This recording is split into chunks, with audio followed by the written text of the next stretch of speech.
Okay, let's get started.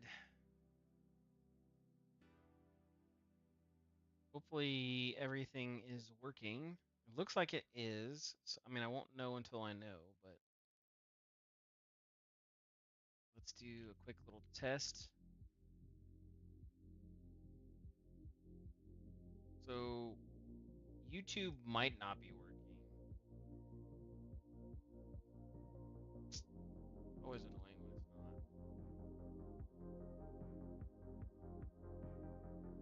YouTube. It's okay. I'll just minimize it here. Oh, look, it looks like it came through. No, that was me. Never mind. That was just a me. It's just a me, Mario.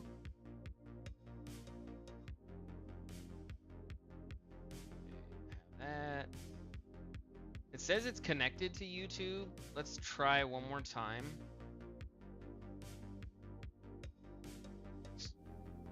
Yeah, it came through that time. Okay.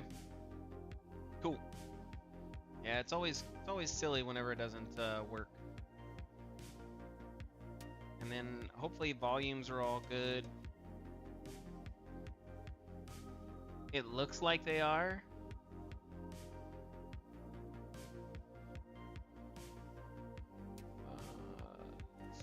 Select it. Yep, it's 100. Okay, yeah.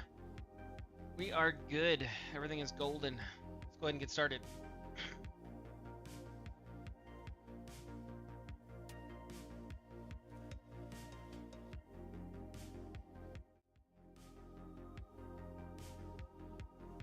Okay, so we are back on our normal schedule. We're on season 2 because it's a new year.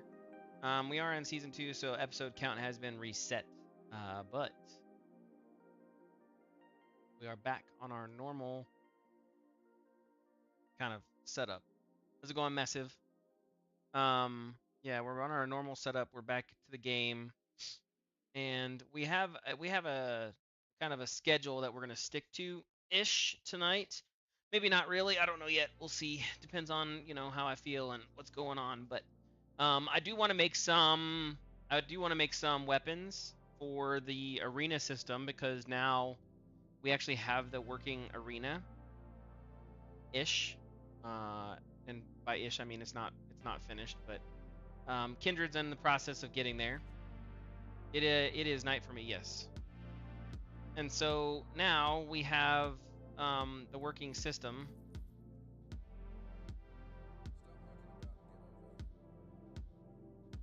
I need to get the so that way there's more weapons being displayed. So I don't. Why does he care? We gotta fix that. But it is there.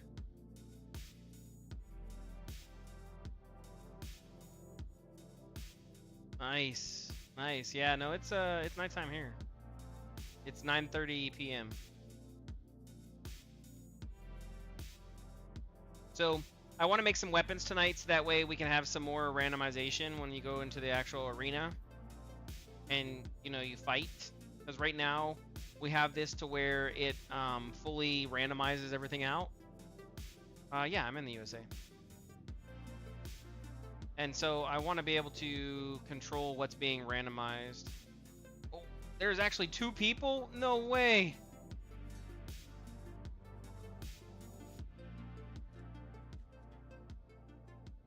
It almost never spawns 2 people.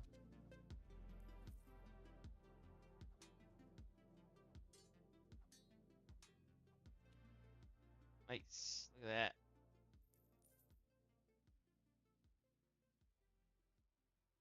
But it fully randomizes it. No, there's no gold buildings. And so I might, man, that made him have the big hand, so he's got a big, huge spear. I might play with what that looks like a little bit. I haven't decided yet. I still have to kind of see, but it shouldn't be hard to make any weapons. So I think making weapons would be nice. Maybe 1 or 2. I missed the perfect parry there.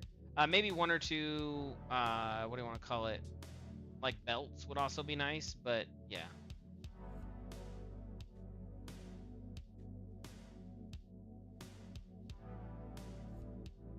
Yeah, I'm really good at the perfect parry now because I basically know the timing. But we need to make weapons. That's the short and skinny of it.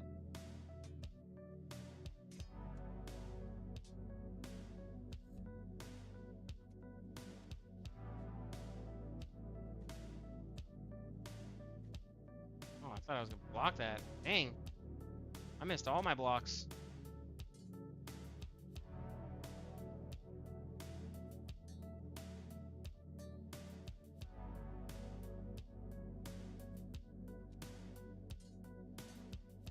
He's letting his bar charge up. I need to make the AI a little bit more interactive. Scimitar is possible, sure. I think it's more, that's a more of a period piece. Like it's a regional weapon. But I mean, I'm not opposed to it, sure. We have the Roman weapons, you know, we have the Sikas and everything else, so.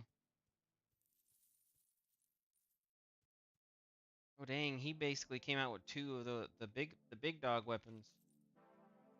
That's gonna be we do have warhammers. I don't have them placed down here for some reason, but we do have warhammers. Yeah, we have we've got a bunch of stuff. So we don't have any battle axes yet. That's a that's a good point. We don't have any battle axes yet. So I don't know. We'll see. Let's see what tickles our fancy and go from there. We do have a bunch of things that we can do. So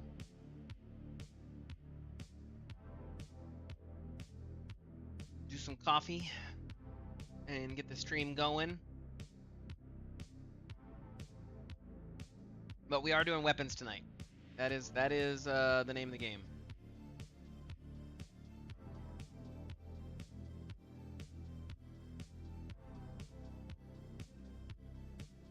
I think I need to like there's even some stuff I need to do that I neglected from before, so but I think what I'm thinking is I want to do like maybe 100 to 200 weapons. That's a lot for the beta. We already have shields. Yeah, we already have shields. But I don't really let's kind of see what we got going on. Let's go from there.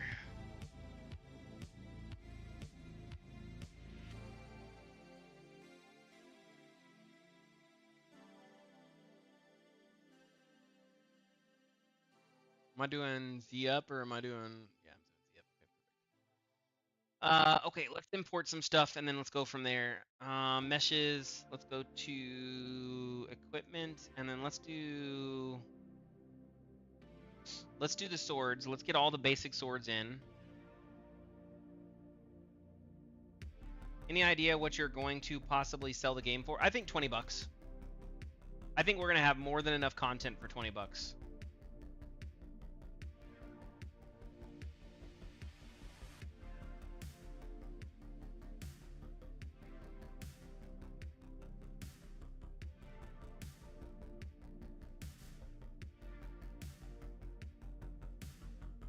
Yeah, I don't think anything over that is going to be a good idea personally. So, yeah, I think 20 bucks is a good number. Wait, what one is that one? Ooh, I don't know what that is. That sword 5? Was that sword 5? That is sword 5. Okay. Well, then I need to add that to a group and call that sword 05. Okay, bro. I got the level instance working and they are now pushed. Oh, that's nice. Awesome. Good job. Yeah, tonight I figured because you were still working on things, I wasn't going to touch it. So tonight I'm going to work on weapons. We're going to get some cool weapons inside. So that way we have different variations when you play the arena mode. I really want to flex Kindred's system and test it out, and I think the best way to do that is to you know, have this system tested out is to, you know, have lots and lots of weapons to choose from. We already have Warhammers, as you can see. Damn it, it shows 2 again. I like how it made him super skinny for his body. He looks anorexic. What is going on? Well, I mean, he is a gladiator, so... Oh, he got melted.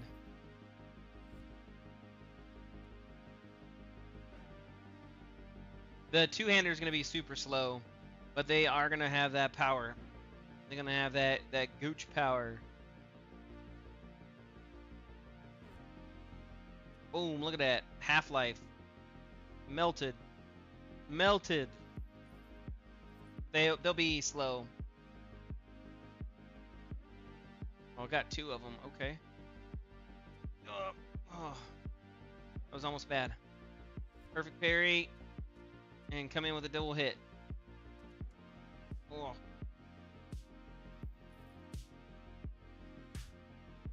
Boom. There you go. Just slicing his arms off.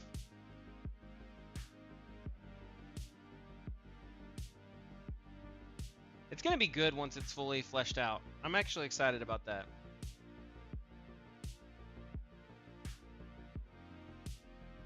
And now with Megalites, oh boy. We're going to make this game shine. It's going to look good.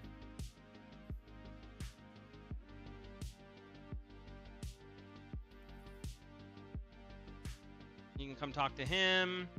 Say refresh stock. It needs to be less clicks. When you're making the level instances, it's important to ungroup all the assets first to avoid getting groups later. The game's name is Imperium.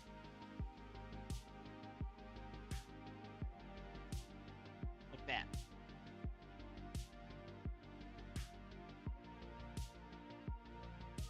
I need to finish up a bunch of the arena. We should probably, not this stream, I think maybe tomorrow's stream, we can try working on finishing up the arena.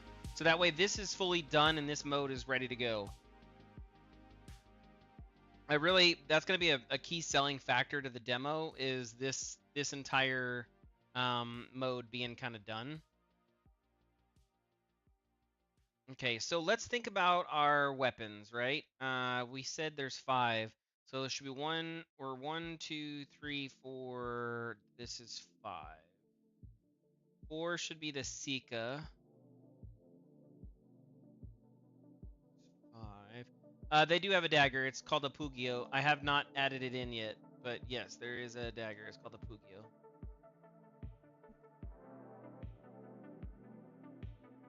Wood sword is the training sword. I don't like how that looks, but it's supposed to look stupid on purpose. So that's fine. I think I evened out the edge. I did.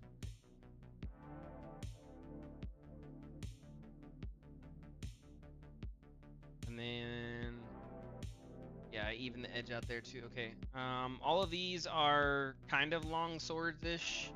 Yeah, I just told you I just showed you the two-handed sword. Yeah, third.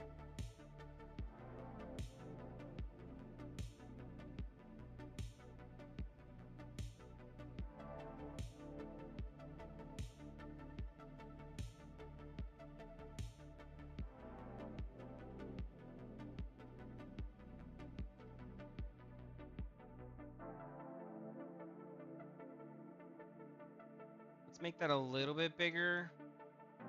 And then what we'll do is we're going to add in a section here and add in a section here. I want to make this a little bit...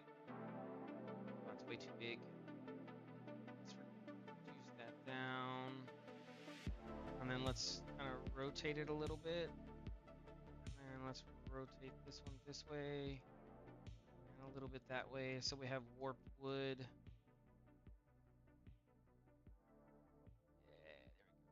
Just a little bit of a change out, so that way the wood looks kind of warped a little bit, not too crazy.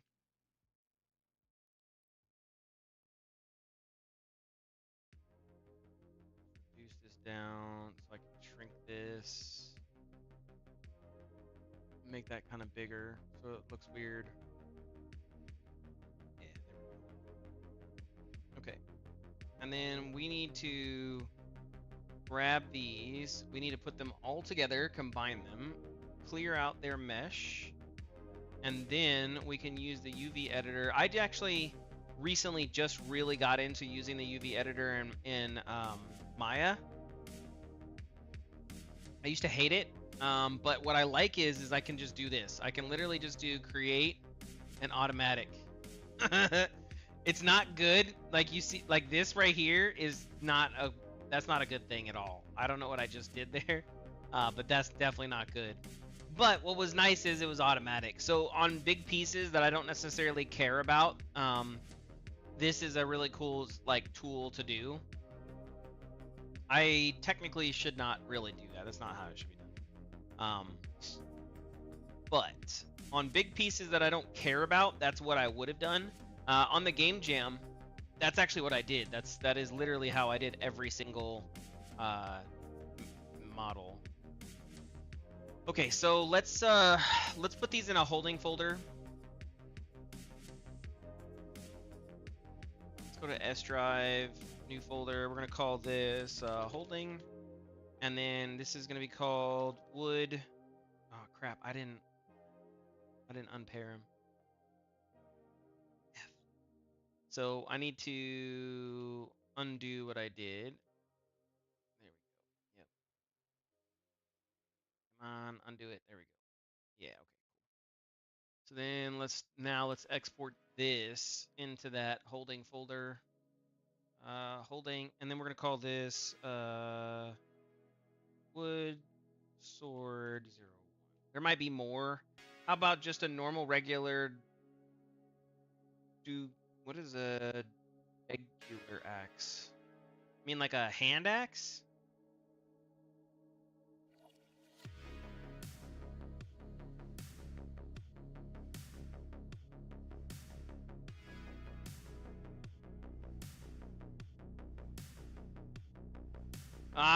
You know, that's a good question. I should probably check that out while you're here, and so that way I can untruck things. I don't know, man. You were getting some errors. It wasn't pretty.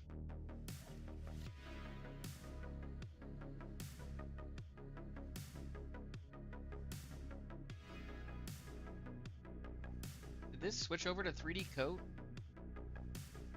Why did it switch over to 3D coat?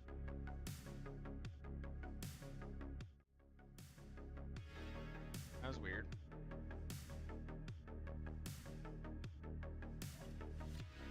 I'm pulling right now, so I can open it and see if there are any errors.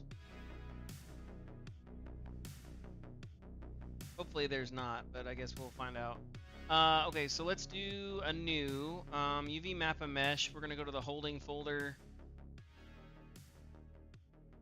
and then I'm gonna pull in this bad boy. We'll do it for, again, these are swords. I think all swords and all weapons should be 1024 by 1024. That's probably a bad choice in the end, but for right now, that's the way we're going to do it. And then we can go to our UV mapping, and we can take a look at what Maya did. What is a regular, degular act? Like, what are you talking about, bro?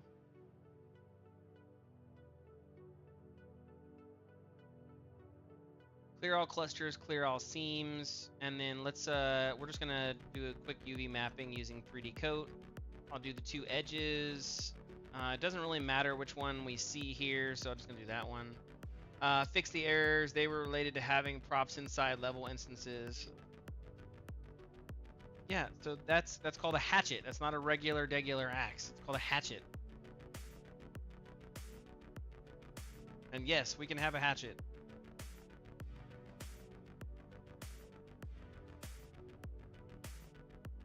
Are you trying to be silly? Huh?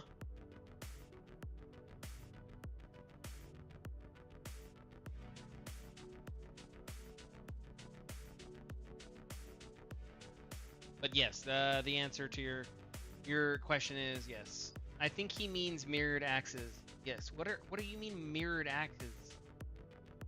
What the F are you guys talking about? I gotta Google, I guess.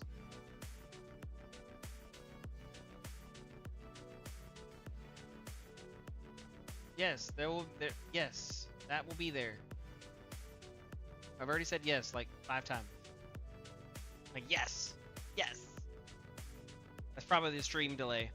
Probably the lag delay. It's the stream. I don't blame you. Okay. How can we do this? So the pommel is going to be... I'm never, like, these are always kind of annoying how they get set up. But I think I can do this. No, I do not want that. What about here? Oh, because that didn't get there. It's actually not bad. It's not bad. So I can make one whole piece there. I think you're trolling me at this point. Either you're not listening or you're trolling me. And in either case, I don't like it.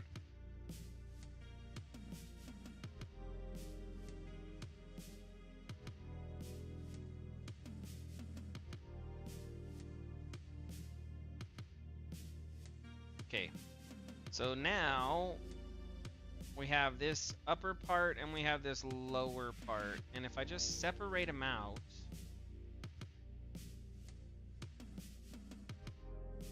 that should be good enough. Yeah? Looks like it was. Cool. But can you not hear me? Am I not talking? Is it not, like, so confused. Is my microphone muted? I'm over here talking up a storm, telling you yes. Oh, I don't know. Y'all playing with me, man. Y'all playing with me. Okay, anyways. This is good, so let's unwrap. And then I generally like to... Okay, well then I said yes like 4 times. So if you heard me, then I don't get it. What? That's the noise I make whenever I'm frustrated. Let's do pack UV2, so that way it doesn't change the rotations that I had. Everything else is fine. Yep, this will keep it all the same. So let's pack UV2 one more time just to make sure that it's good. It is. So then we apply the UV set, and then I hit the painting. Maybe the delay is a lot, so you're asking over and over again because you didn't hear in the delay. Maybe that's what... I don't know. No make a sense, okay? Now, what we want to do is we want to bake the AO, and then we want to make the texture basic color. I'm not going to do any texturing now. I will do texturing in the next couple of streams because I get my draw pad back, and so then I can texture with the draw pad, and I absolutely love texturing with the draw pad. In the meantime, we can cheat it and kind of get all the stuff where it needs to be and have all the files ready to go.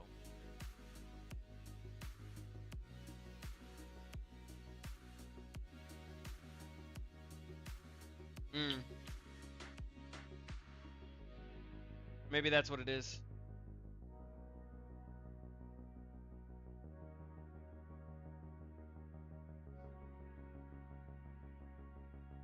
Okay, so with the collision on there, that didn't really do much, did it? Right? There should have been more. Let me check it real quick. I might have too many lights, or I use separate painted object. That was why. There we go. That's much better. Yeah, you probably did mess up the water flux like horribly bad. That's okay. I opened the editor, so I can take a look at it. Let's go see. Let's go see. I was watching, and as I was watching, I was like, oh no. Oh no, it just got bad. So I kind of knew. That's okay. That's okay.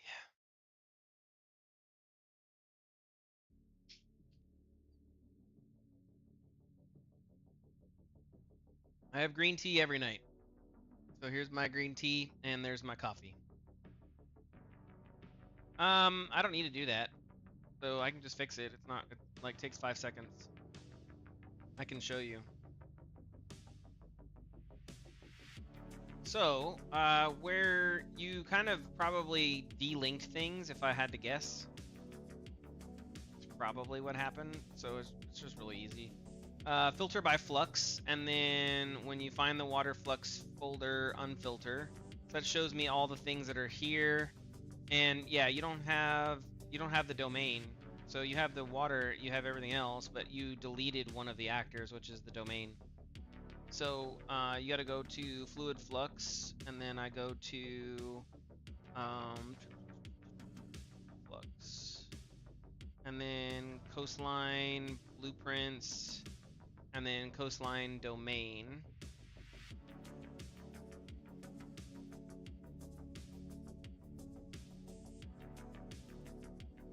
And so now that I added the domain, that's good, but now I'm gonna have a lot of issues because it doesn't link with my water properly. So now I just made a water world. What's up, water world? Let's go. This is what everything would look like if it was underneath the water. Underwater map. Let's go. Anyways, okay, so now that we've got this flux coastal domain, wait, why is there two of them? What? Okay, so there's two of them. You have one here. What the F did you do? Okay. So I'm gonna move that into my actors folder. Okay. And so this needs to use the flux coastline.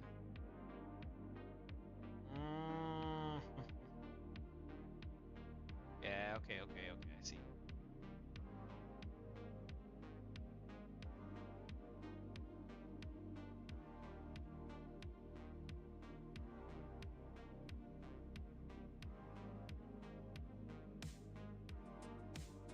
I need to get this surface coastline into here. So that's gonna be BP flux surface coastline. No, that did not work.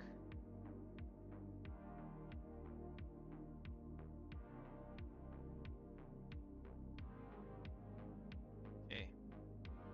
And then I need to, do I grab this? I always forget how to do this. Ugh. I always forget how to do it. I think I just drag it here.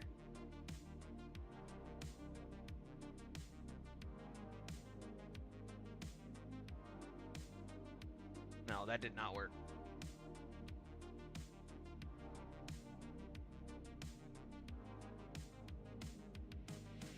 That did not work.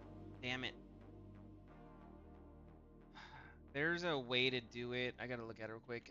You need to take away the water. I need to check if there's any water flux inside level instances. Have you guys calculated how many hours has been poured into one's complete? And it always look good. Yeah, it does look good. I like it. No, I haven't calculated how many hours. Okay. There we go. So it's not linking the.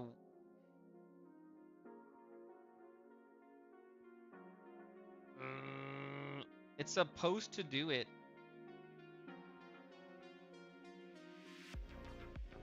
Oh, there we go. Okay, where is that at? Okay, there we go. Yeah. Okay, got it. I got it. So I go to the domain, and then I choose this, and then it's BP flux surface, and then coastline. There we go. Okay, now we're looking good. Oh man, we're so far out. Let's go play. Okay, play. There you go. Now we're back to where we need to be. Oof.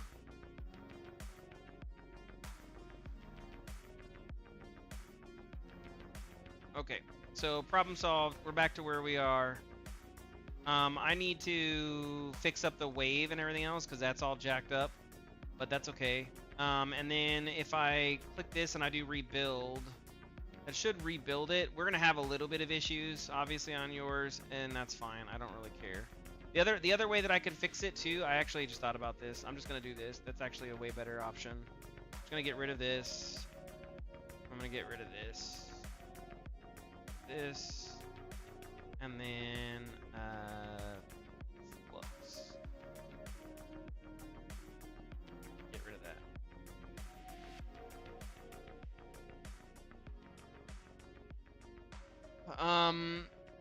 That's why I like to stream. Am I able to fix it? Am I able to fix the problems? Yeah, I'm able to fix the problems. There's nothing I can't fix.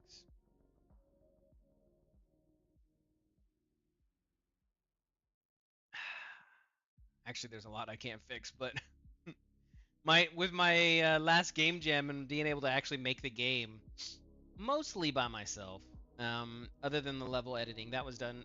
Unreal actually helped me with the level editing. Okay, so I do water. That gives me the water flux folder.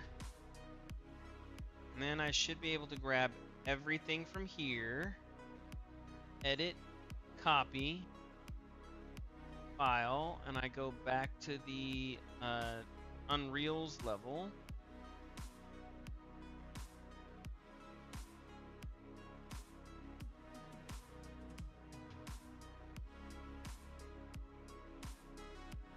Yeah, I mean, I'm the same way. I work off stream a lot too. We were supposed to be doing weapons right now, but that's okay. So now I go edit and I go paste. It should be back here, assuming it doesn't crash.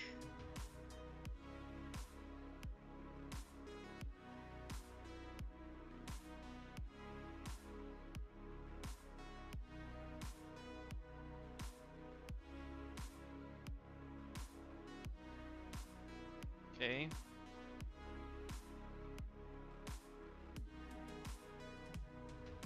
Wait, what the F just happened? Why did those get duplicated? Bro, you created groups.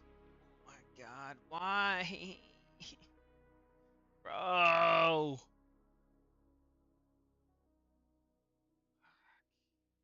Gotta be more careful with this group crap.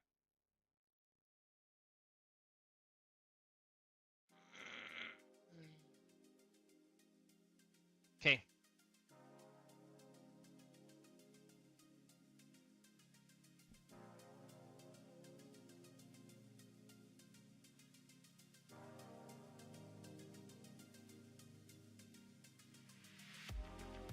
This should be the only thing that's selected.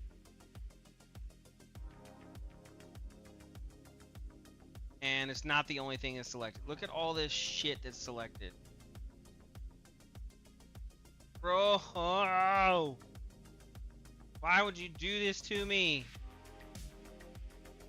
It's because you have all this stuff grouped to that crap. My god.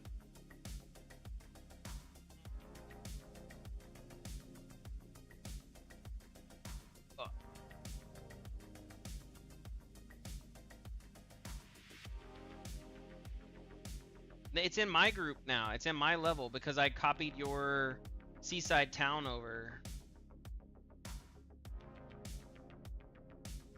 So this has that as part of the group. I have to ungroup this.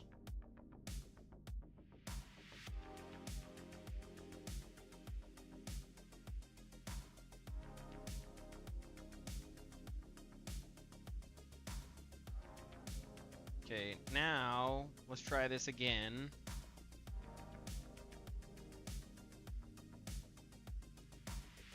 I'm just gonna ungroup everything. Okay, everything has been ungrouped now. I just changed like 4,000 files. Jesus. No, it didn't change them all. It's still part of something else. Like, that's not the problem. Like, I'm still gonna have this problem. All this shit is still part of the fluid flux. God, bro, what are you doing in my life?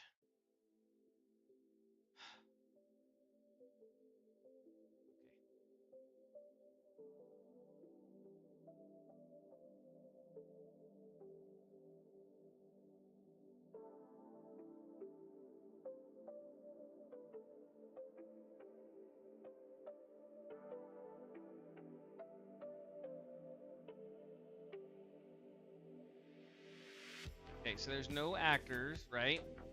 So I can delete this folder. There's no simulation, so I can delete that folder. This should all be...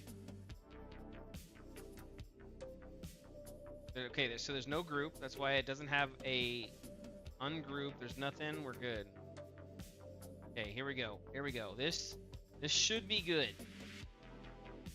If I go to the water flux folder and I say select all descendants and I move this, it should be water only.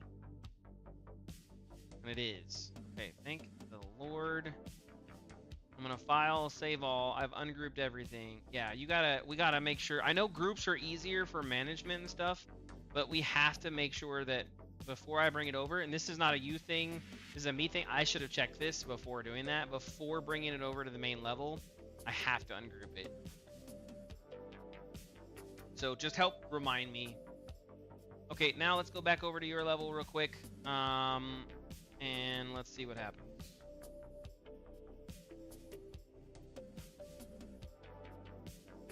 Here we are, supposed to be working on weapons, and I'm playing the role of Poseidon, making oceans. Okay, now I do edit and paste. Okay, much better, except for I don't see anything. Get effed. Coastal domain needs to pick. Can I pick? I can't pick. Okay, well, F you two. Coastal domain surface. That's the surface. Yeah. Okay. Cool. Cool. Cool. Cool. And then my surface needs to choose the ocean.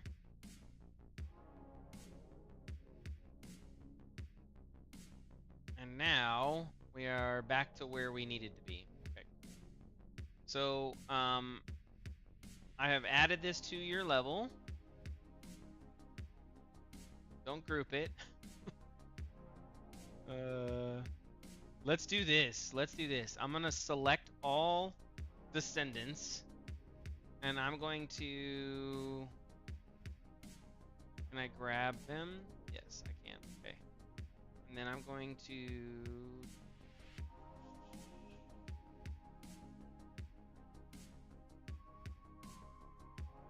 Oh, I can do scripted actions too. Dang, dude, I didn't even think about that. I forgot I could do scripted actions. I could have just scripted all that. Oh well. Okay, so I'm gonna grab the coastal domain, and then I'm gonna do a rebuild real quick, just to make sure that everything's nice and solid where it's supposed to be. It looks good.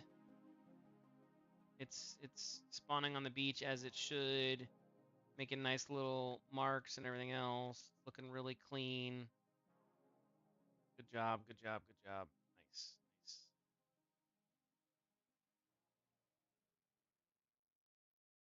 Okay, that's a little less nice, but we'll deal with that later. Okay. Yeah, so we got that. It's mostly fixed. It's like 95% fixed. So that's good. I'm happy with it. Yeah. I really need to figure out how we can get these to work better. Because I wanted to like ram up against it and be like, and not do like some of the silliness that it does. So I'm gonna have to look at that later. But overall, it looks good. Okay, so let's do a save all. And then I'm gonna push this so that we have the newest fixed, well-working version on the stuff.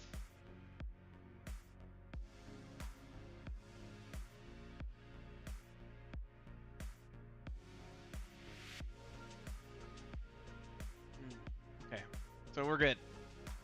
That's pushing to the repo. I'll let that push while we work on. Does 3D coat auto pop up? It does not. I need to get that in there. I thought I had a program for that. Do you close and not save or always save? Wait, I always save. What are you talking about? Why would I close anything and not save it? That make no sense. Okay, so this is our wood file, right? And we need to come up with how we want to deal with the weapons, right? And I think being modular with them is a good idea. It allows me to do a couple of things. I mean, yeah, I can check the villas. It pushed, so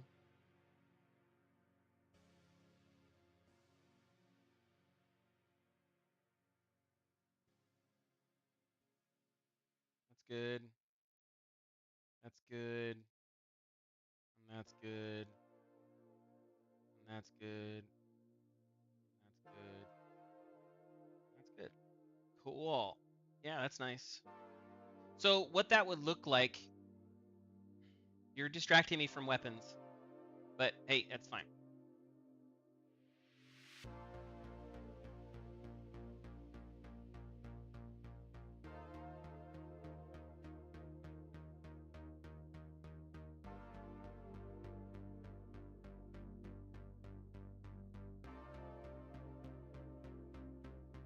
So where I see this being the most used is here, right? So if I turn off my spline and I get rid of this, this, this, this.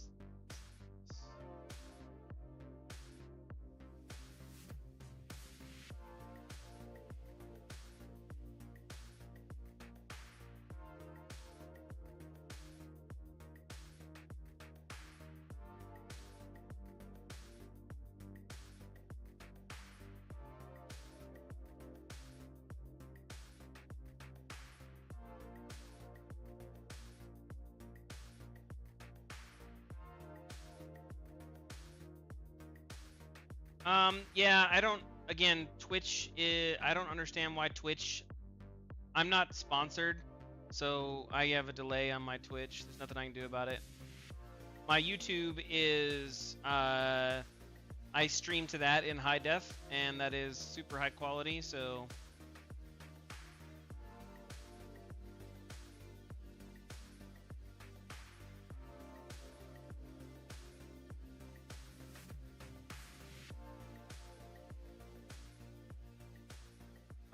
How many hours would I say? I don't know. Anyways, where did you put these level instances? I don't even want to know where these are saved.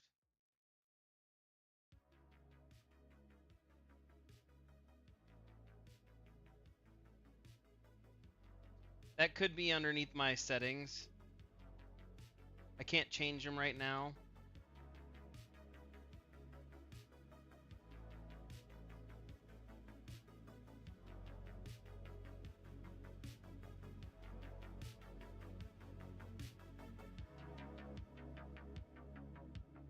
I'll go through it and verify.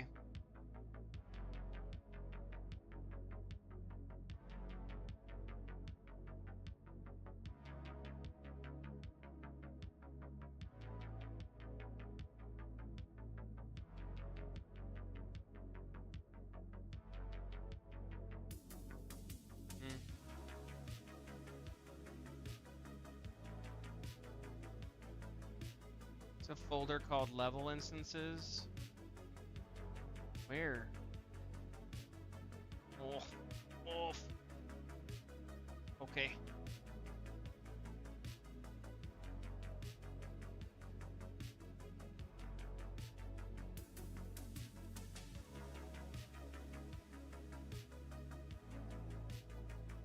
Okay. We'll organize it later. It's fine for now.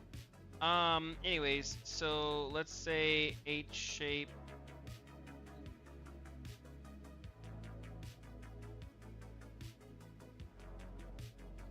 Right, so something like that, and then maybe I shape.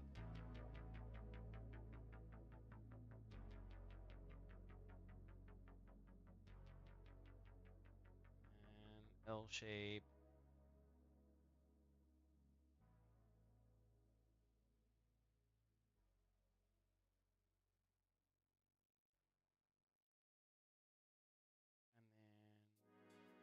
2-4 L shape.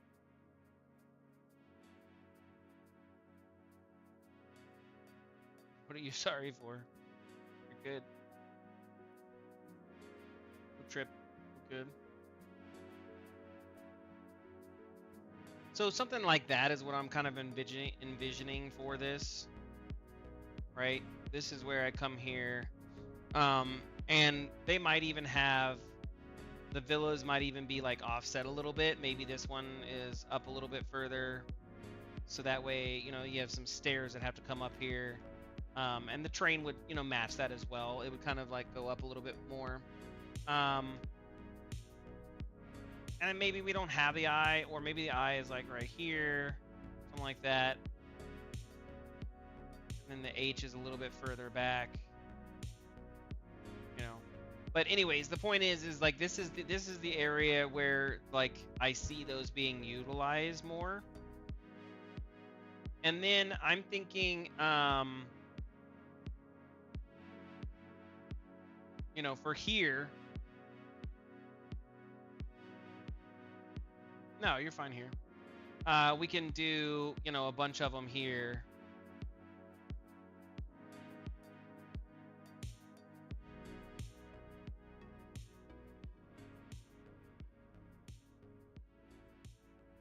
You know, and so here you'd have one here. Maybe you'd have one here, and we need some smaller ones, obviously, too. But you know, this is kind of how we would mix this up and have this kind of here and kind of organized here, and maybe have another one like this that's kind of here, and then get the H here.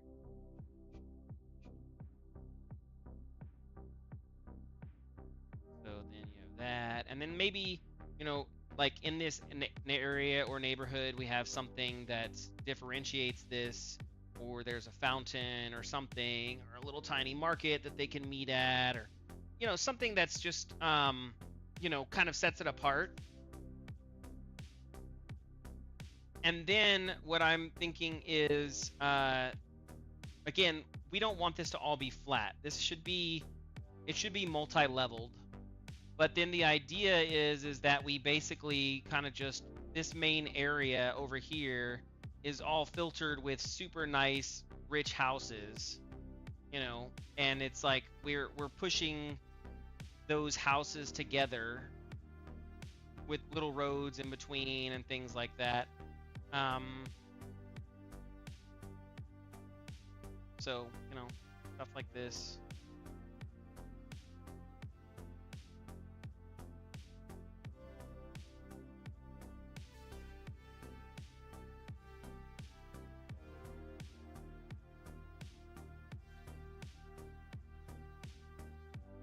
Yeah, fountain is definitely possible.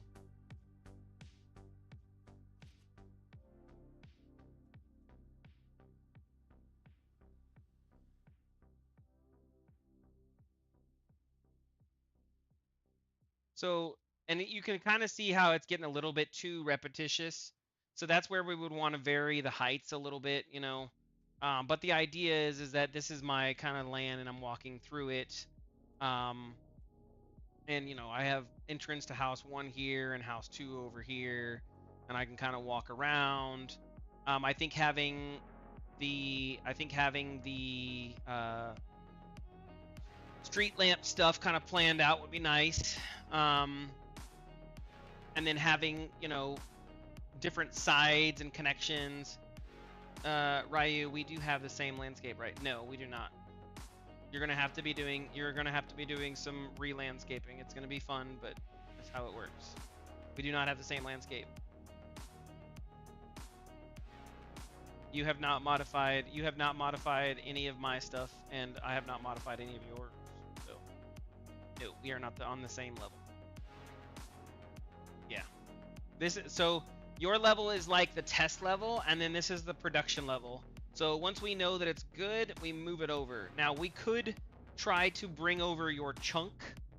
I have never done that, and I don't know how good that would be, so I would take caution in doing so.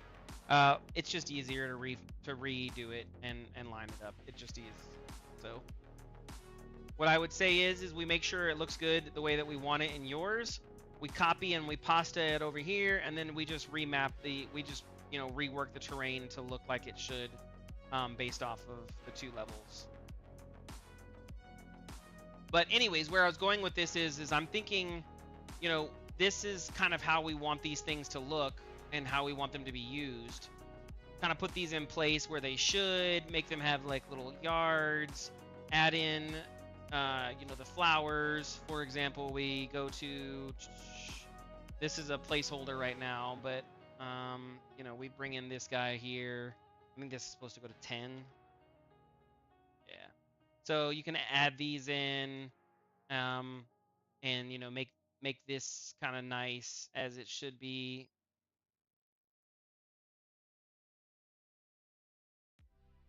Put in the statue thing, kind of develop out and think about, how we want these estates to be. And so you get the 1 or 2 big estates in here. And once you've gotten to these 1 or 2 big estates, then we have a really good idea of, structure. And then we fill in around that with the smaller buildings, something similar to like these, but in this format that we have here, using that same kind of concept. And so we need to think about what, we need to, so we still need to kind of plan out what it's going to look like, right? Where is the road? Where are they gonna walk? Where are they gonna run? Where are they gonna move? So that's an important thing. Where might a fountain or something be? So I think that's a good thing to kind of block out and just put in a cube. Again, do a placeholder right now. It doesn't need to be anything amazing, but you could placeholder it and say, here would be a statue, and this is where I want the town city, right next to the secret tunnel and the harbor area.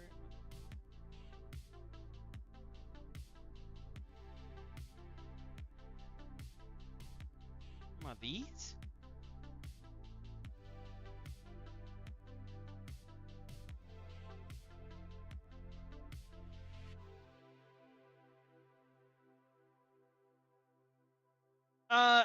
Yes, you can. I'm not saying not to use these at all. Again, how we work this is however we work this.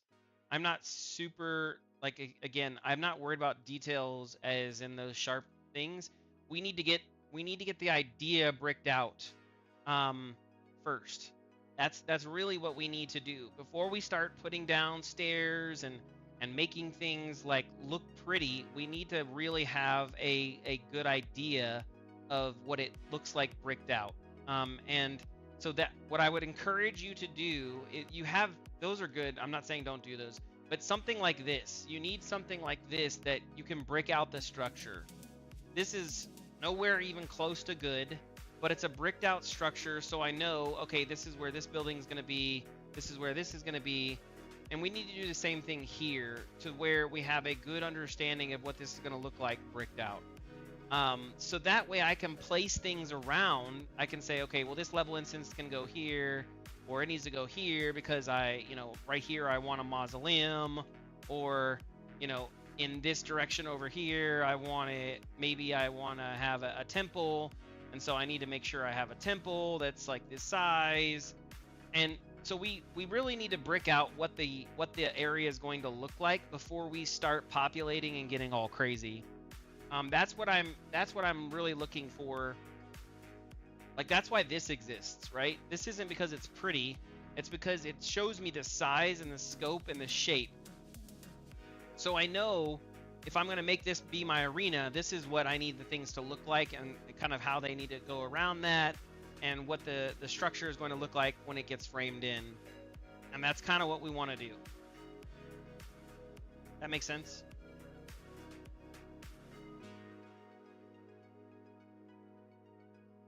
Because we may find that this isn't enough room, and so I had this idea for this path that came down here with a ridge right here, but more to your point, let's say that we want to create some verticality.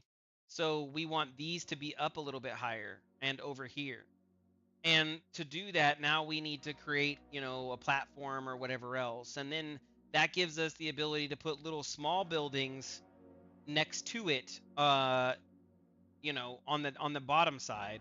So for example, if I rotate this 90 and I expand this up about there, and I pull this over, right?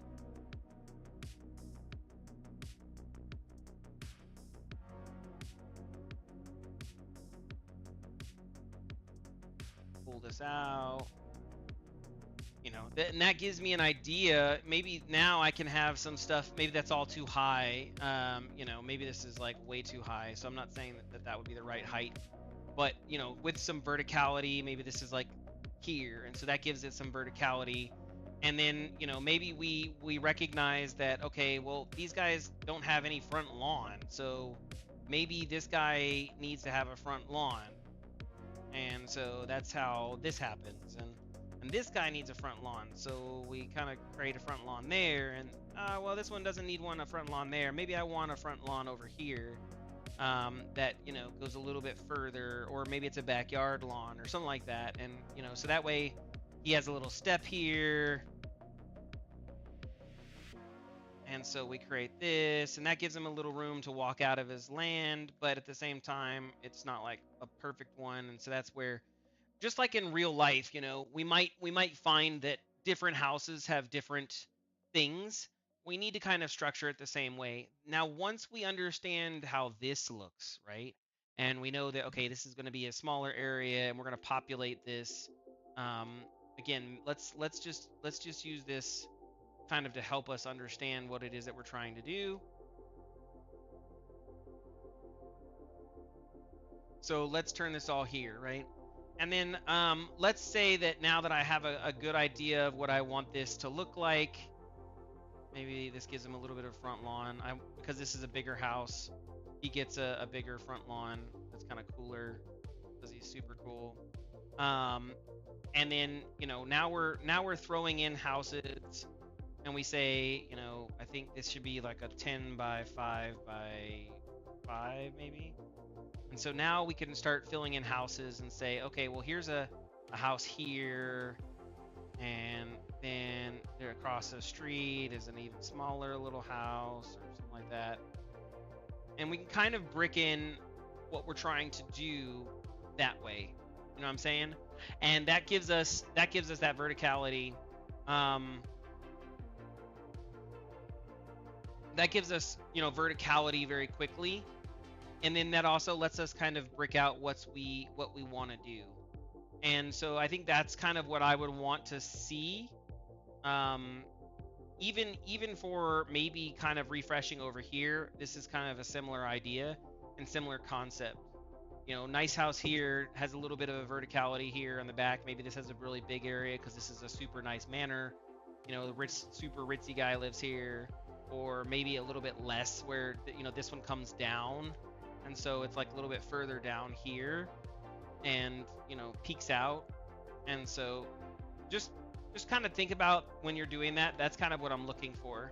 I like this stuff over here, but I think again with those villas, that's more what we're looking for rather than stuff like that. And so one of those villas here would be great, and then obviously fixing up the terrain that I haven't fixed out. So just kind of that's what I'm thinking about, right? And then obviously we need to go in here and fix up the small ones. So maybe that's something I can do too to help out, is kind of come up with a better idea for the small ones.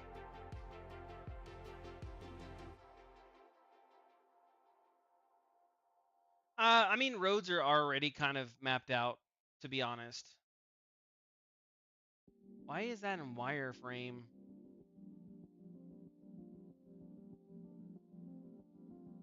Yeah, we already have. Yeah, I don't know why that's red. Very weird.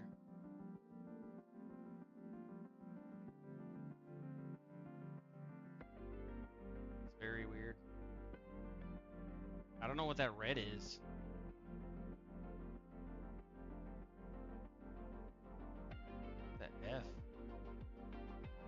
I do unlit? What?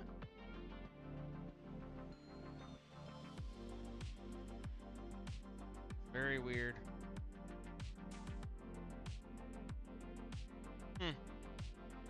That might be something I have to post to him. But anyways, that's how I would work this a little bit. Obviously, again, we don't want this being too repetitive. We want a little bit of variation. We want a little bit of control. You know, making this nice. Having some houses on this side over here too. And again, maybe we don't have a walk down. Maybe you don't walk down here. Maybe there's a different way of doing it altogether. I do want to keep this main kind of road here. I think I like that. I don't want it to be anything other than that. So they might need a way to get from the main road up into this area. And again, this road needs to be large because this is where they take, you know, the caravans and they take all the other stuff.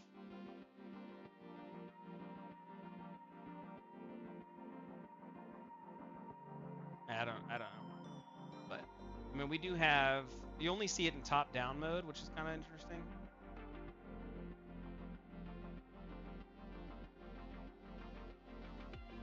But yeah, I think, yeah, but I don't think, again, for the major road, it shouldn't be small. And yes, we do need big buildings. I'm not arguing that.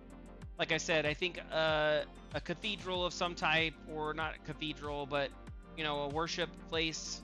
I think that's probably a good idea somewhere. That's why I'm saying if you block out this, like using these blocks, and get a good idea, then we can put other things around that. You know.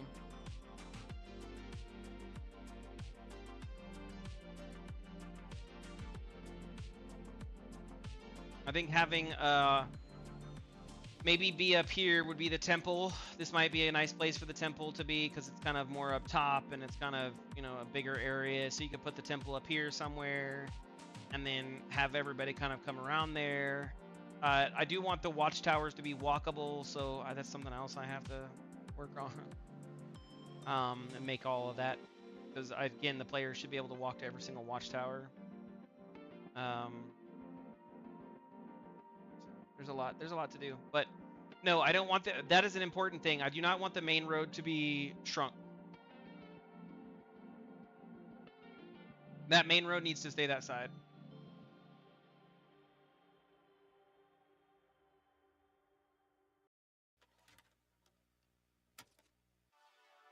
We're talking like it's very purposefully built that size. Like I said, we're looking at, you know, maybe 3 people, so 1, 2, 3 comfortably.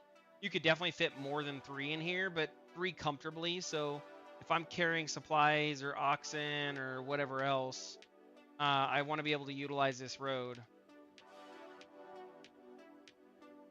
And so I think it's important to keep that main road this size.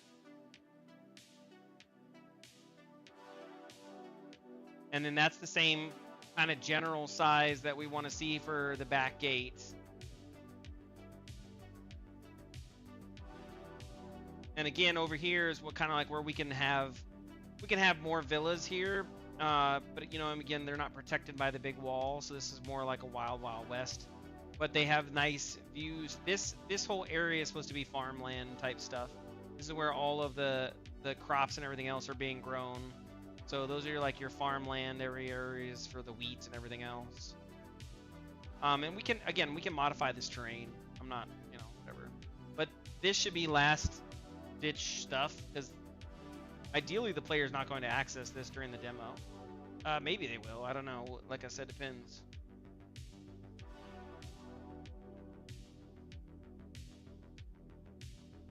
And this is a good size of what that temple. This is a kind of a bigger than actual normal size temple. This is probably an oversized temple, but this is a good size for what the temple would look like.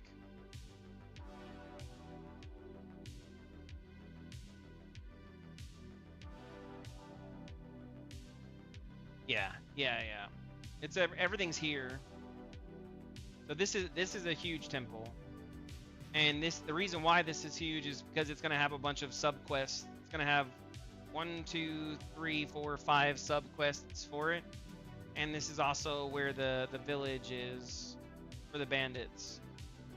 But this is a major temple.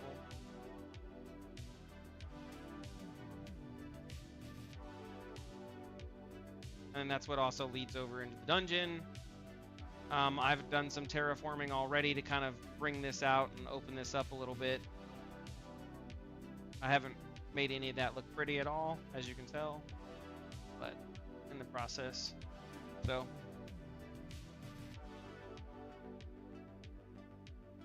anyways, so that's where we're at with that. Yes, I would say that's fine working on that, but what I'm looking for is yeah, thanks, man. I'm looking for this area to be developed out on this side of the wall. So this is kind of like your introduction to the Ritzy like Ritz people. We need the actual villa that you will go and you will inhabit to be up here. It doesn't need to be like 5 of them. It should probably just be 1. So are my comments delayed? A little bit, but they're not too bad. And then, again, with this mindset of this villa over here, this villa needs to be detailed out. I need to start doing that, and I need to create NPCs. So I think that's something I need to focus on shortly, is because this area is demo related. I do need to get this kind of fleshed out and what these buildings look like. This is the mad scientist's house, and so I need to make his house with the basement. And then this is like the kind of fortress walls.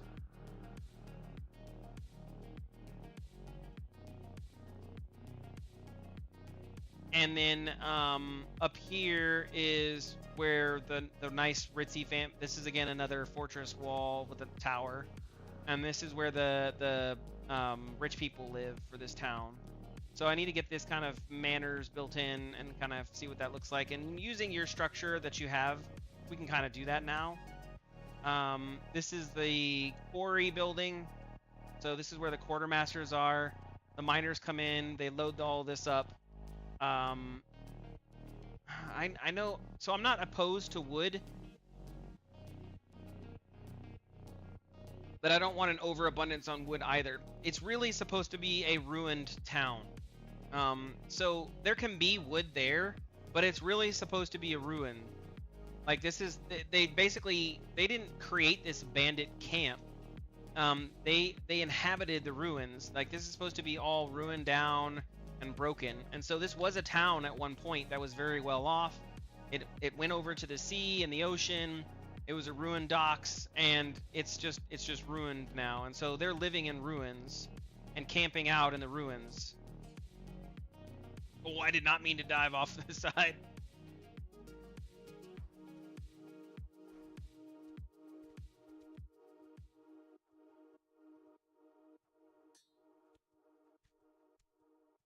Nice. So that's kind of how we want this to. He said go back. 1 second. I'll go back in a second.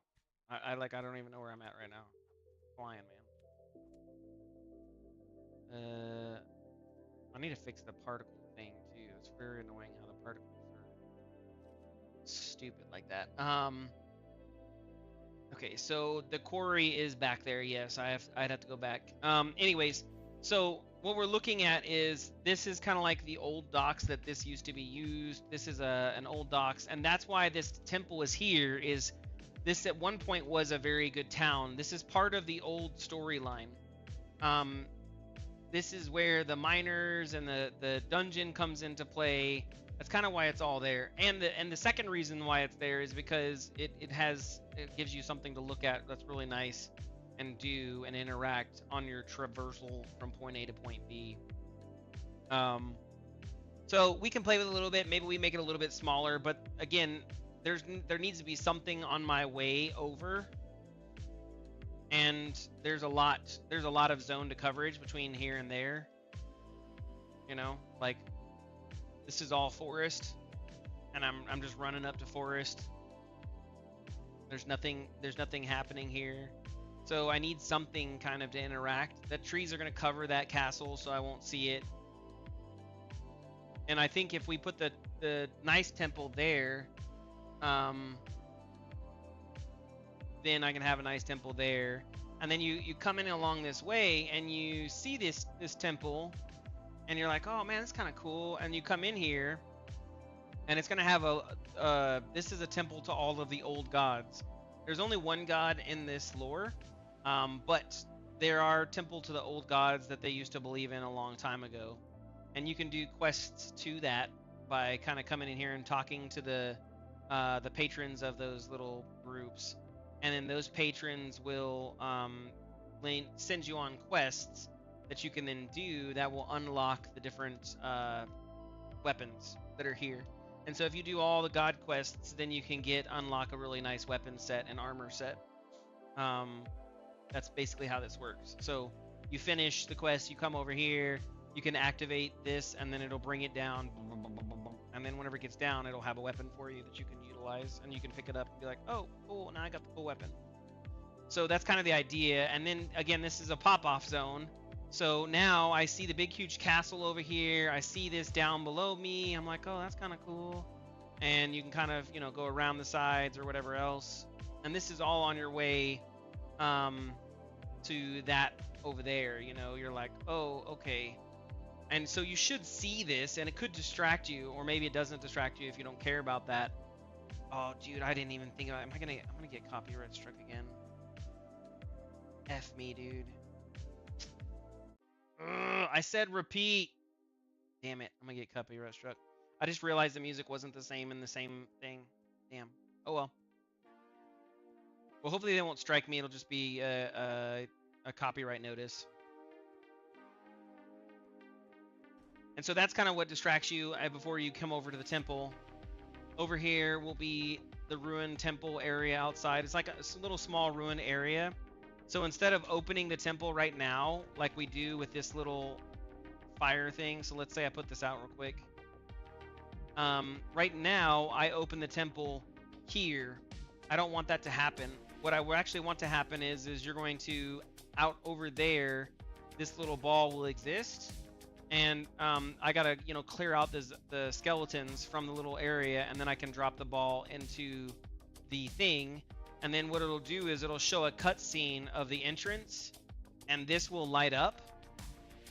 Like right here will light up. It's gonna light up with that color. It'll light up, and then it's gonna put a beam that goes down, and then the doors open. So then it'll go, and then I'll know, okay, this is good to go. And then these lanterns right here will turn on, knowing that I now, like, this area is now available for me to use. So that will happen over there. Then this will light up, and then I'll know that I can now use this area, and this will be a loadable region for me to enter into the dungeon.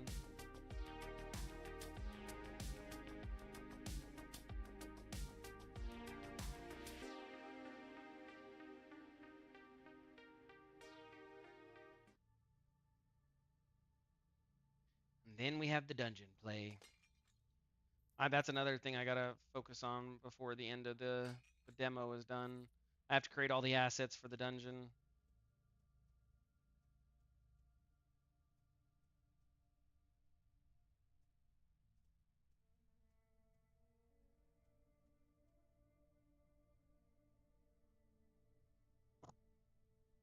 What the F was that?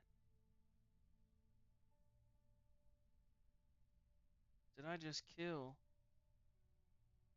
There was something on my neck that had lots of blood. Or it's not got blood, but it had lots of goo whenever I killed it. What the hell was that? Was it a mosquito? Maybe I got a mosquito in the house. Super cool. What I was looking at villas at night. I'm going to look at, yeah, they're gonna look awesome.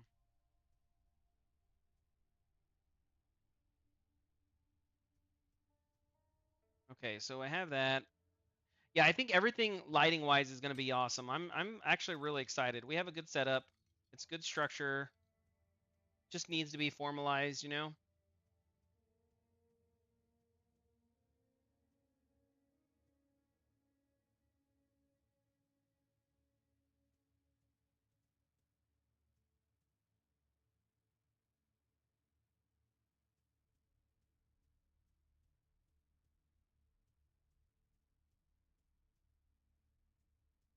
Door gets locked. A save. Now I have the pistons that I got to deal with. Ugh. Okay, let's try to get through this without dying.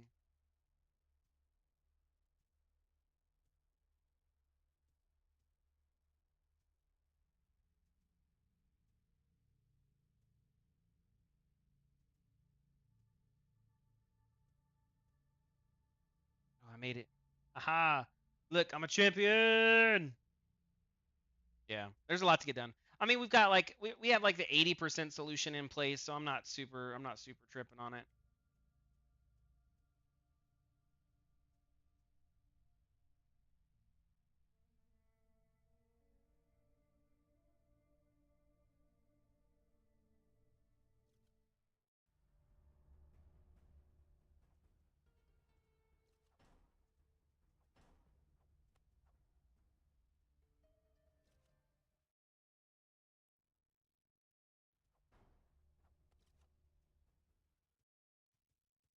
I need to fix the music so it doesn't cut in and cut out like that.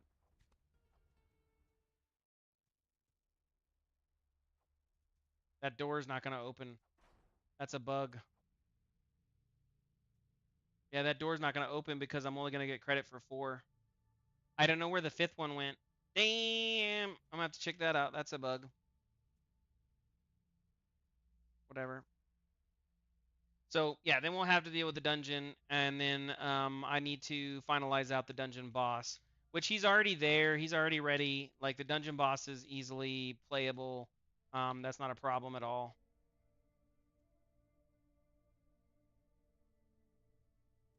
The last 5% where the magic is at. Yep.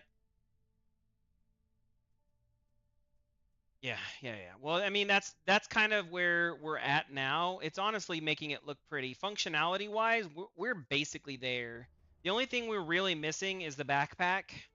And once Kindred is done with the the dungeon, or not, sorry, the dungeon, the arena, I'm gonna have him work on the backpack. So then the backpack we can have, because I do want to have the backpack for the demo.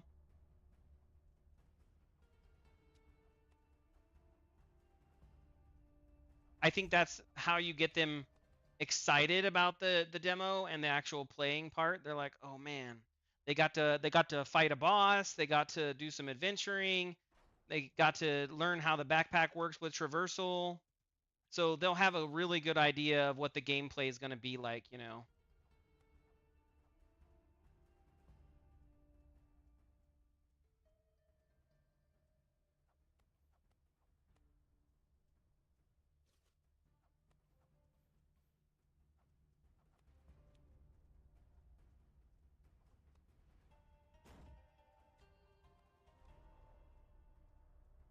Boom, boom, boom, boom, boom, boom. How are the special abilities going? I have to. I mean, they're not hard to do. Mester's going to be re-adding them back in with the new gas, and we played with gas this weekend. It was actually really easy to implement. So, oh, that he is not supposed to do that. That is some BS. He was not supposed to do that. Well, okay. Well, I mean, he's like literally spitting out. That's a bug. That's definitely a bug.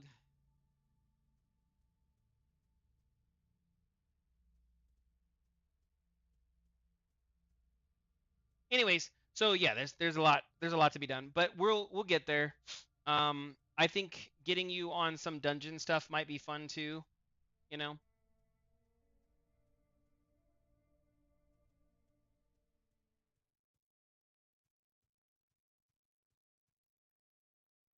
yeah, the villages at night are gonna look good. You can kind of already see it um, from here. You know,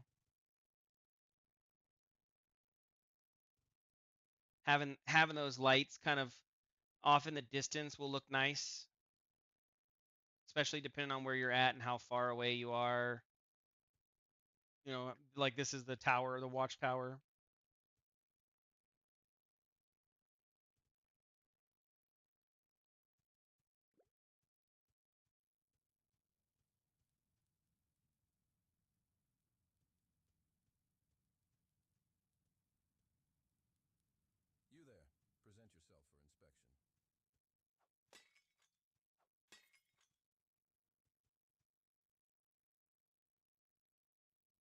Yeah, we are. I mean, Mester already has it.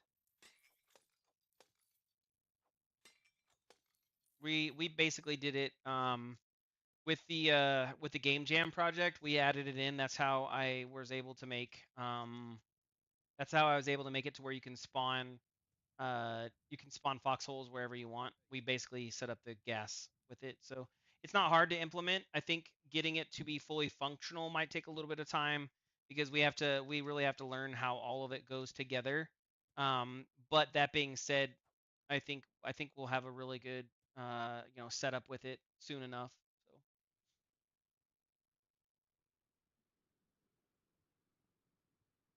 I am excited to see what the a fully implemented gas looks like. I think again having multiplayer be an option for us is going to be a nice thing, and then having gas just allows for that. So that's one of the reasons why we're doing it. Anyways, okay, so we've distracted ourselves quite literally enough. I think that distraction is good, and we need to focus on doing weapons. As we've been an hour and 24. I got another hour and a half at the minimum, maybe a little bit more than that. I probably will go a little bit later than that, but I do want to get to finishing up some of the weapons and getting them in place. So we're gonna do that. But I did want to go through that and kind of talk about what that looks like. And with my newfound knowledge, I will be redoing these tunnels a little bit, making them a little bit better. But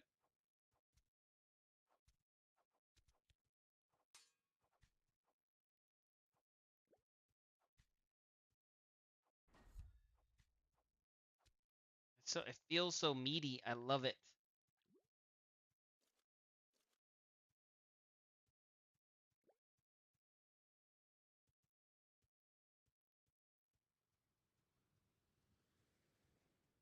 Yeah, I'm excited.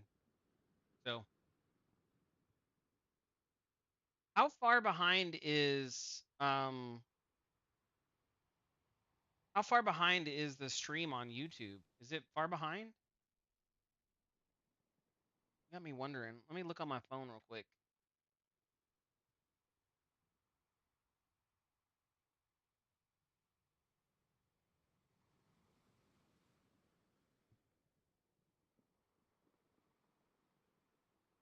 Oh, it's not that far behind. Okay.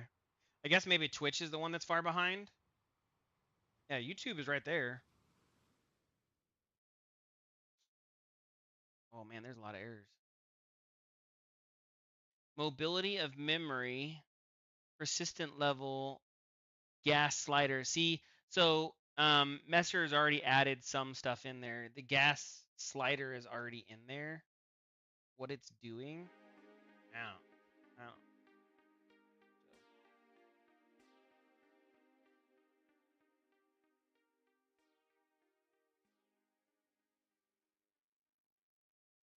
Okay, back to what we were talking about, right? I take my scene over to 3D Coat. It should. Awesome. So I basically created an AO map. We did this a while ago, and an AO map is really nice because it basically just adds the shadows where it needs to be. You normally don't do this in a PBR setup, but in a stylized setup, you definitely do. Yeah, I want to finish the layout for all the areas left for the demo and start polishing them as soon as possible, knocking them out one by one. Yeah, I agree. I mean, so I kind of walked you through most of what I'm looking at. Hopefully that helps, you know. Now, one of the reasons why we do it white is because I can then do a multiply layer. And so let's say I wanted to make, a wood texture. We can have wood be different colors, and I can have it be all wood. And basically all I have to do is set up the base layer, and with it being white, whatever color I multiply it over to is whatever color it gets. So I really like doing the multiplies for the whites, right? And that's really what I like. So with this, we're going to take a texture, we're going to do an export, we're going to do a color. We're going to go over to our Game Jam. We're going to go to Mega Jam, content, textures, And then we're gonna do. I haven't pushed anything. Let me push real quick. Sorry. Give me 2 seconds. I'm saving this texture out.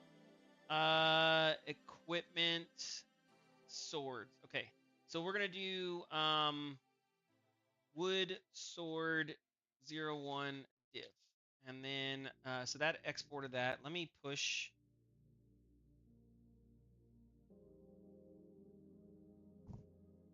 So while this is in the background, it'll push to you. I don't even know what I did. I'm just gonna say did some stuff.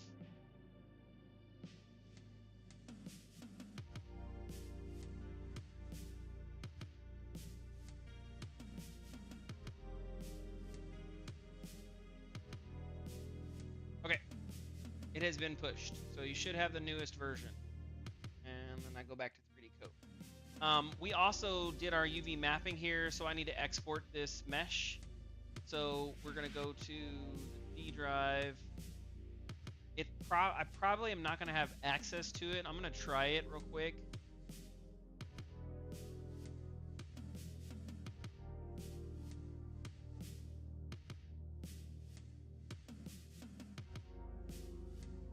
See if I have access. Oh, I do have access. And then I'm gonna save this, so that way we're 3D Coat files. We're in Mega Jam, and this is gonna be wood sword. So now I basically have saved everything out, and I've got everything kind of prepped and ready. We're gonna come to Maya real quick, and then I'm going to re-import this back in. So I need to delete everything out.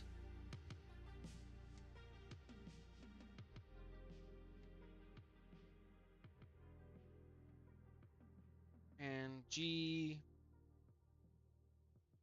wood sword 01.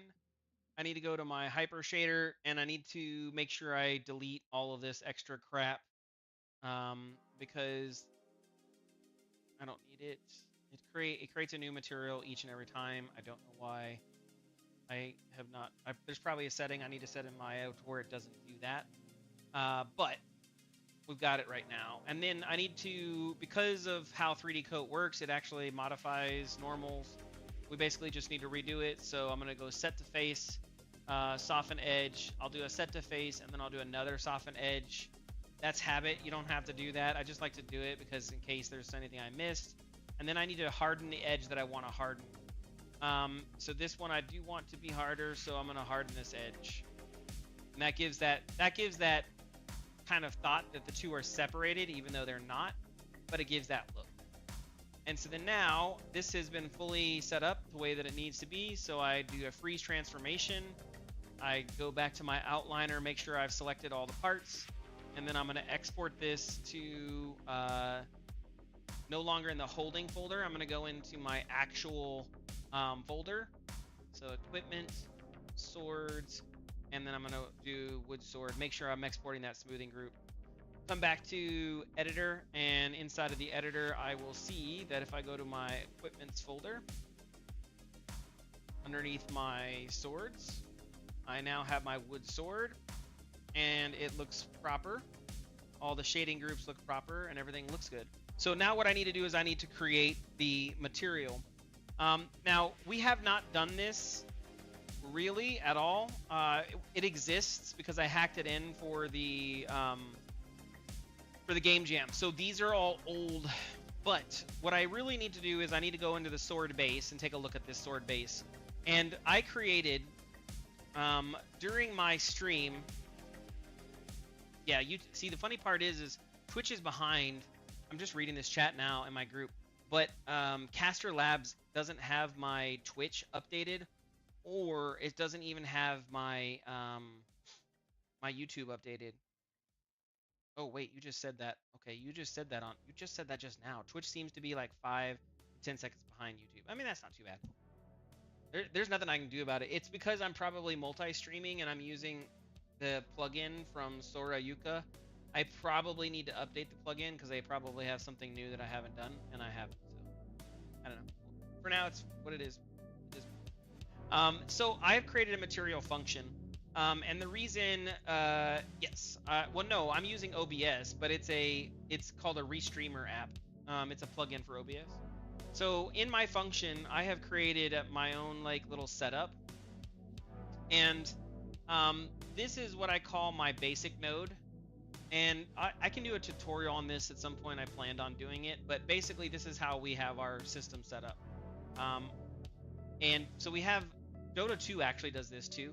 So we have a mask 1, and we also technically have a mask 2 and a mask 3, but with this function I only have one mask, and that's because I don't need anything special.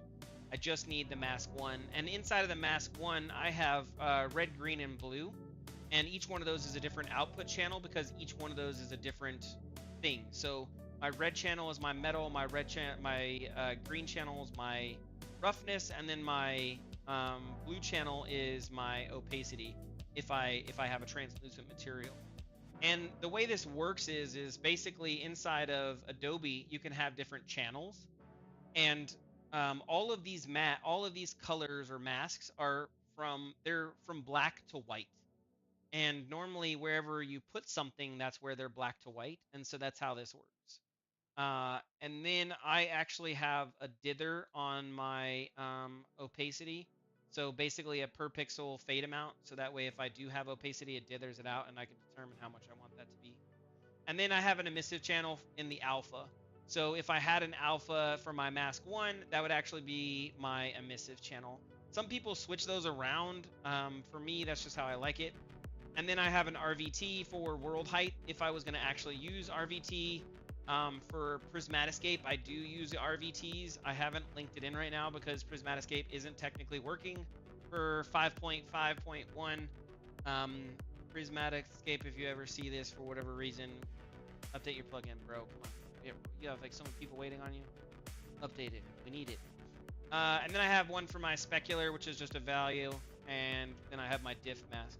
And what's cool about the material functions is basically anywhere that this function is being utilized, if I update it, it automatically updates it everywhere else. Well, so this mask does not let it look dirty, but there is another mask that could, and yes. So what you're talking about is vertex painting, and I do not have the vertex painting turned on yet, but if we do turn on vertex painting, yes. So I can use channel R, G, and B for vertex painting. So basically you do a vertex color, and then based off of the node of the color, I would then do something and blend that into my diffuse color, and then that would be my output if I wanted to do that. We don't have vertex coloring yet. We will have vertex coloring, we just don't have it right now. But this is a material function, so instead of having all of that stuff there, I just have my outputs right here. And because those are parameters, when I go and make my instance file, I can actually edit each one of those for each instance or sub-instance. So this is how I've got it set up. I like it this way. It's nice and clean. It's organized. There's a million different ways you can skin this cat, but this is how I've decided to do so. And again, we're not using normal, so I don't have that. We're not using any of that other stuff.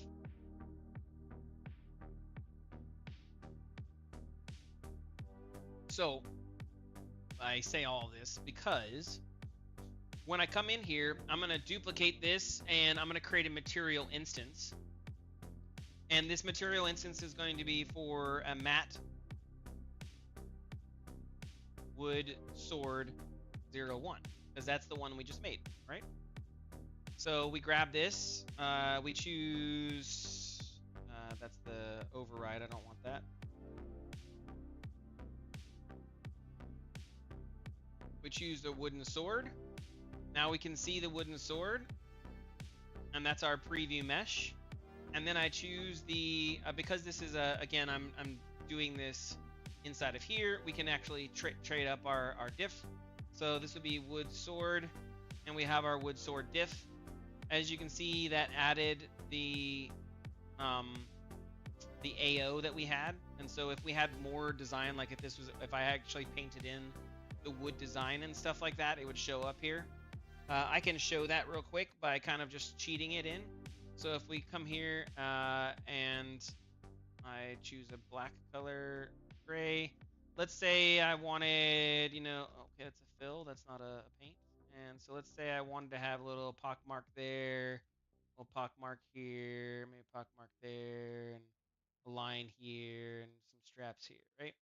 So now what I do is I do texture, export, color albedo, and then I go to my wood sword PNG. I say override it, and it'll automatically update it here. And so now I just say checkout, and now I have that texture here. So it's updated live.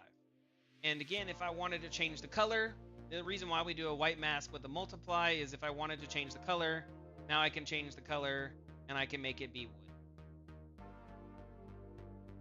And let's say I wanted a little bit more of a dry wood. So now we have a dry wood. I hit OK. And if I for whatever reason change this up, right, and I want it to have a metal, I want it to have a metal section, or I want it to have whatever else, then I need to modify my mask 1 and my mask 2, which we're not going to do right now. And then, you know, if I had a miss of colors for whatever reason, I could do that too. So this gives me a lot of options to control how my stuff looks, and that's why we like to do the material function. So now I go into my wood sword and I add this wood sword texture. I hit save. And now everywhere the wood sword is used, I would automatically have that. So if I hit play,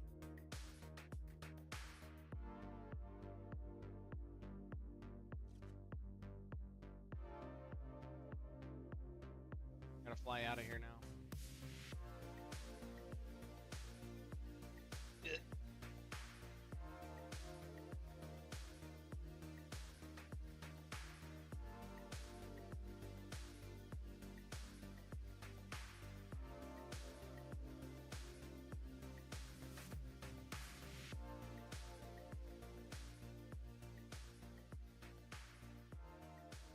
And if I come over here,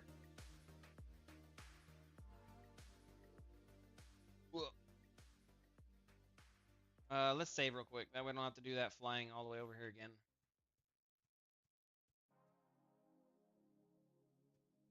Now, if I come over here, you'll notice my sword is now, I have my wood sword. Yay!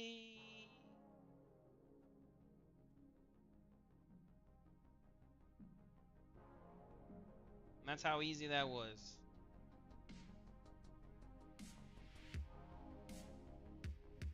Now, what you will notice is, I think between how we've modified things out and everything else, this wood sword is a little too small where the hilt is and where it pushes in. So that's an important thing to kind of think about when we're doing this, because I don't want that to look like that. So with that in mind, I probably am going to modify this out a little bit and basically just push it up slightly.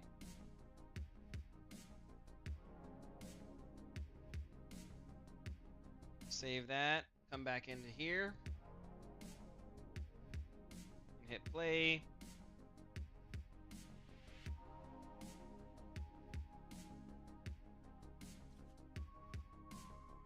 Now I can look at the hand. Go into P mode, freeform. Yeah, see? Now it's nice. Yep. Now it's nice and above. And it kept the UVs exactly where they were supposed to be. It maybe stretched it a little bit, but I mean, it's negligible. So, not a big deal. And obviously I don't want those actual marks in there. Whenever I get my draw pad, I will do some hand painting of this and make it look good. In the meantime, I don't want that. So again, I'm going to export my texture as it currently is. And then I'm going to go back over my wood. Now I will hack the texture together real quick so you can see what that looks like, right? So if I open Photoshop,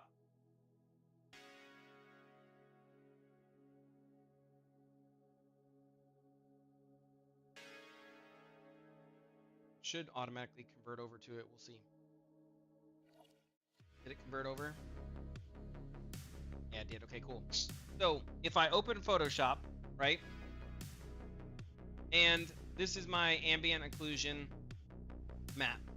Now, if we think about how this works, ambient occlusion is basically, putting the rough parts together. Now, the way that I create my design and the way that I think about it, ambient occlusion is where I want things to be dark. So I would never want my roughness map to actually work there. And so when I'm doing this, what I really want to do is I want to make sure that I kind of accentuate that. So we're going to create the 3 maps very quickly. We're going to create them very quickly, and I'm going to show you what that mask 1 map looks like and how powerful that is. So I'm going to create a new layer, and I'm going to make sure that it's white because you need to go from black to white. I'm going to flatten that entire thing, and then I'm going to invert this. Because the way that this works is roughness maps, they take whatever is black is basically like perfectly smooth, and whatever is white is super, super rough. And so, as I said, with the ambient occlusion, I don't want anything that's dark to ever, shine, because that defeats the entire purpose of it. And so, with that in mind, what we can do is we can utilize this to basically create a nice little setup. So then what I've done is I'm going to grab another layer and I'm going to slowly peel back how much I would want. And then I can use this kind of thing to determine, this little picker, determine, okay, this is 92% gray, which I know in my head that means it's 92% rough. So we kind of need to define how rough do we want this object to be. And it's wood. So generally wood is pretty porous, which means it sucks in the light. And so we generally want it pretty rough. I would want to go nowhere lower than 80. 70 gives it a nice little sheen. And that's kind of what I default most of my stuff at. So I'm going to probably go to 85. Okay. And what we're going to do from here is we're going to merge all visible. I'm going to do an X, and I'm going to create a new texture, and this is a 1K texture, right? And so inside of our channels, we talked about how we want to do our channels. Red is metal, green is roughness, right? And so there's no metal, meaning that it's all black. Black means none. And then we're going to go to our opacity. We don't want any opacity. So my mask 2 will look like this. Okay. And now what I can do is I can go file, I'll save this as a PNG, so that way we get a higher quality. And then I need to go into my GameDev folder.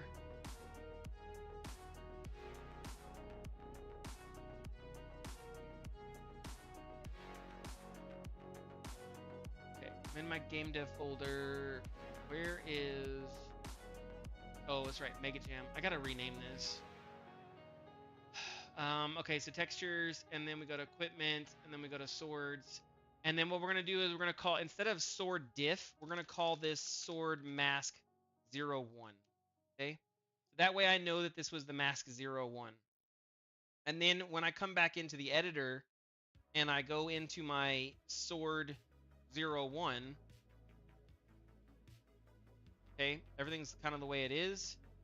Now, if I add the mask and I switch the mask to wood sword, you'll see, you'll see sword 2.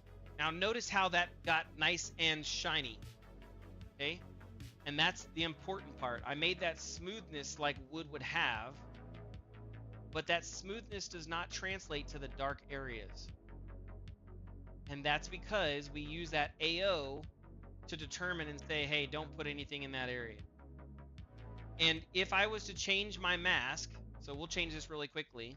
If I was to change my mask and change this to be full metal, this is now a full metal sword instead of a wood, right? Now that changes the color of my mask. And I save this over here. Watch what happens with the sword. Now it turns into metal. And so now I have a metal sword, or what looks like metal, because of my metal mask. And so this is really powerful for how you can set this up, because I can really just use the editor to create this. Substance Painter is really good for this, by the way. That's probably a better workflow, Substance Painter. But you can use 3D Coat. It's cheaper, obviously, and it doesn't require a monthly subscription. So if you're like me and you don't want to have to pay a monthly subscription for something, Substance Painter is probably maybe not what you want to go with.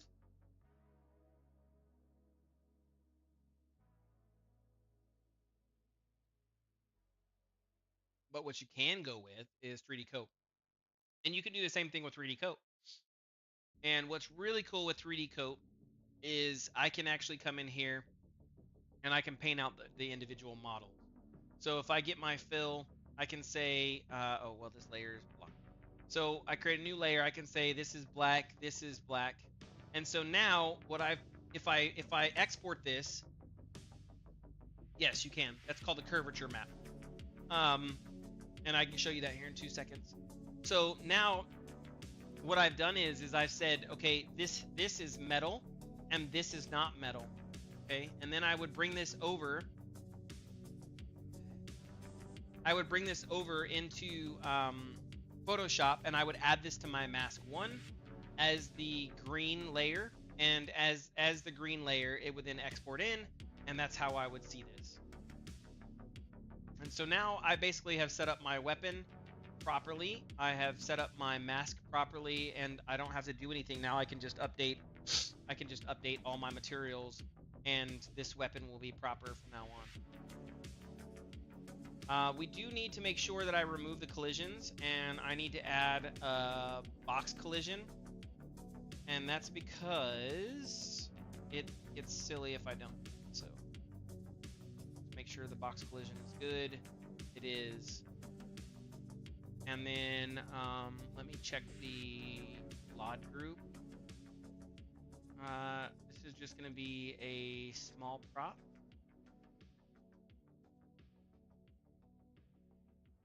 And it should be custom.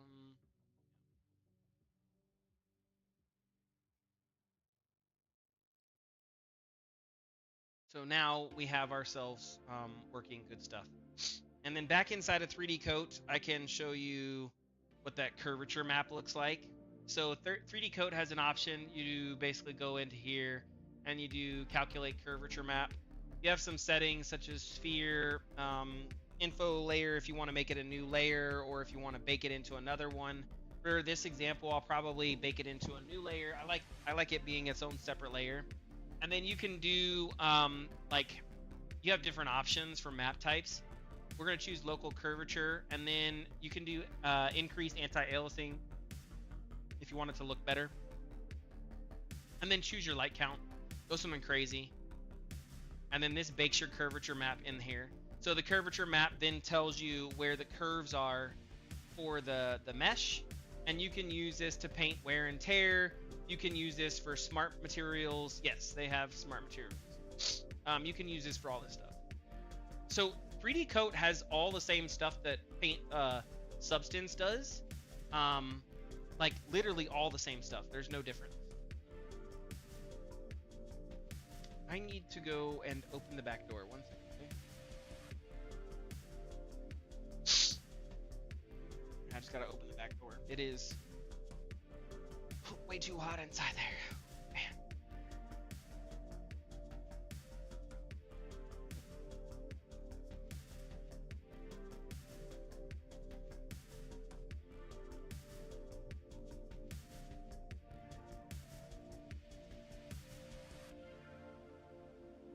Okay. Now, hopefully, I gotta make sure I manage my volume. I'm not too loud. It is close to midnight in this home, and I opened the back door because it is so burning in here. This new room that I have, it's an awesome office. Once I get my chair on Monday and my new desk, well, I already have my chair, but once I get my desk back that I had, I'll be facing the other way, and so it'll be a little bit different background. But this room is very small comparatively. And because it is small and it has the heater right there, and we're trying to heat the house because it's very cold where I'm at right now. I'm like baking. So, and then the computer heat doesn't make it any less warm. So the rest of the house is completely freezing, but I'm basically in a wood sauna. Okay, so that's what a curvature map would look like, and then you can do smart materials and everything else. And so that is our wood sort. Super easy, super nice workflow, very fast. If I didn't get distracted by other things. So let's save this real quick. I'm gonna save this into GameDev, Maya Archive, and then make it Jam 2023. And we're gonna call this Weapons 00, because I have a Weapon 002 for some reason. I gotta look at that. I don't know what I did there. Okay, so then we need to basically do this one. And so to do that, I'm going to hide the wood sword. I'm going to grab this. We're going to grab the group because I think I moved the group. I did. And we're going to do the same thing. So I'm just going to grab all of the subparts and we'll do a file export selection. And we're going to go into the holding folder because I don't want to mess with anything that's currently there. Yeah, well, I mean, it's the desk that I had in Japan, and it's better than what I'm on. I'm on a Walmart table right now, so.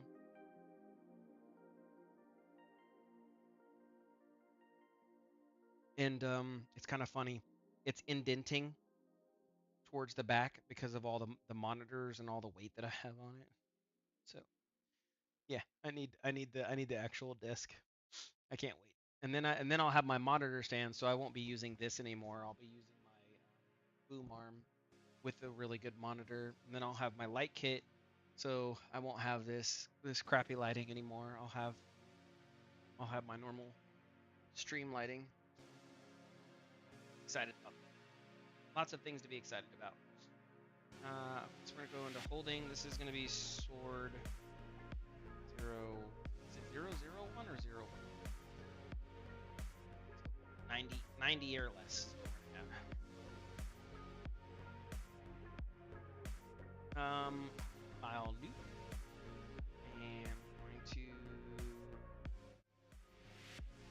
sword 01. This should not have 2. I don't know why it has 2. Annoying that it has 2, but okay, whatever. And then we're gonna go into UV, clear all clusters, clear all seams. Again, I don't know why it has 2. It's kind of annoying, but whatever.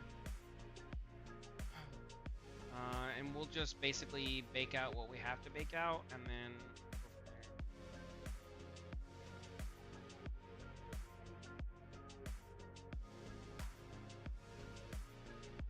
If I do an unwrap,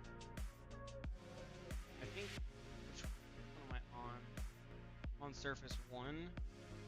Okay, so surface 1 is technically where the bad boy lies.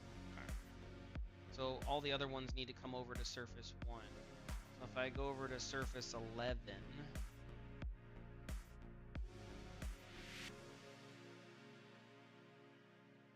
oof.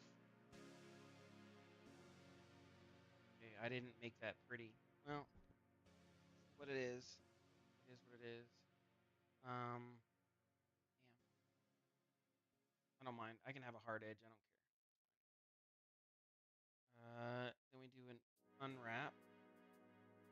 So I think I should be able to send all of this. Go. I move selected to surface 1. To surface 1. And I go to standard surface 1. Do an unwrap. Grab these 2. I want to rotate them counterclockwise. And then I do a pack UV2. Okay. So now, I should do an apply UV set and apply and then I should be able to do delete unused sets, and it should have got rid of the second. It did. Oh, perfect. Flawless victory. Okay, so then I apply UV sets, I hit OK, I come back here to my painting, hit W, those objects are turned off. Okay, now we're gonna go to I'm gonna go to 2. 2 shows me my flat shader, that's what I want to do. And then I want to make sure that everything is fully white. It looks like it already is, but just in case, I'm just gonna fill it in and make sure everything's good to go. And then again, we're gonna come and create our collision map. So hit OK on this bad boy, and you're gonna see the magic that didn't happen, I guess.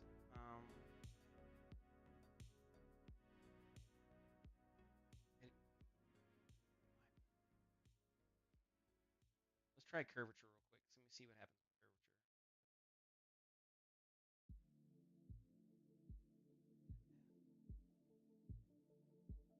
Okay. Sometimes 3D Coat does this. I do not like when it does, and this is just the life that we live. So I'm going to come in here, and this is going to be Sword 01. I'm going to hit yes. I'm going to hit export. I'm going to go File, New, don't save. I'm going to UV map a mesh, and then I got to go back to Sword 1. So go to my, and I pull in Sword 01. This is 1024 by 1024. I hit OK, I hit OK, I hit OK. Just go to my UVs and make sure nothing has changed, which it hasn't. And then because it's now fixed, it should all work.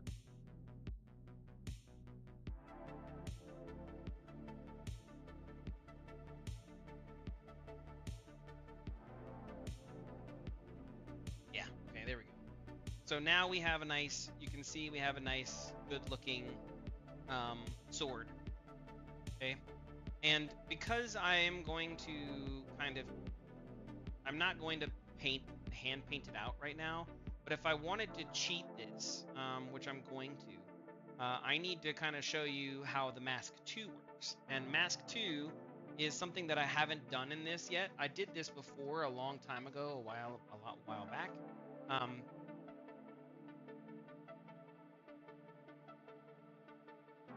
But the way Mask 2 works is it takes the location and then it masks out the color to that specific location. Very, very powerful map, but basically it uses RGB, so, and you could technically use A2 if you wanted, so I could get away with masking 4 colors at most. And the reason why is let's say that I wanted, this hilt to be a gold, right? And then I wanted the these to be the hand and whatever else to be this color, and then I wanted the ball to be a blue sapphire, and then I want the blade to be, like a lighter blue metal.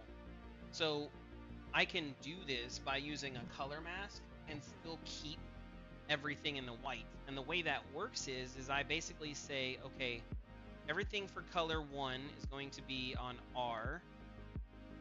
Okay, so everything for color 1 is going to be there, and everything for color 2 will be on G, and then B will be color 3, and then A, which is technically, for argument's sake, going to be white, would be my 4th color. And so I could get away with like changing R, so everything that's red would become that color, and everything that's blue would become this color, and everything that was green would become this color, and everything that was white would become this color.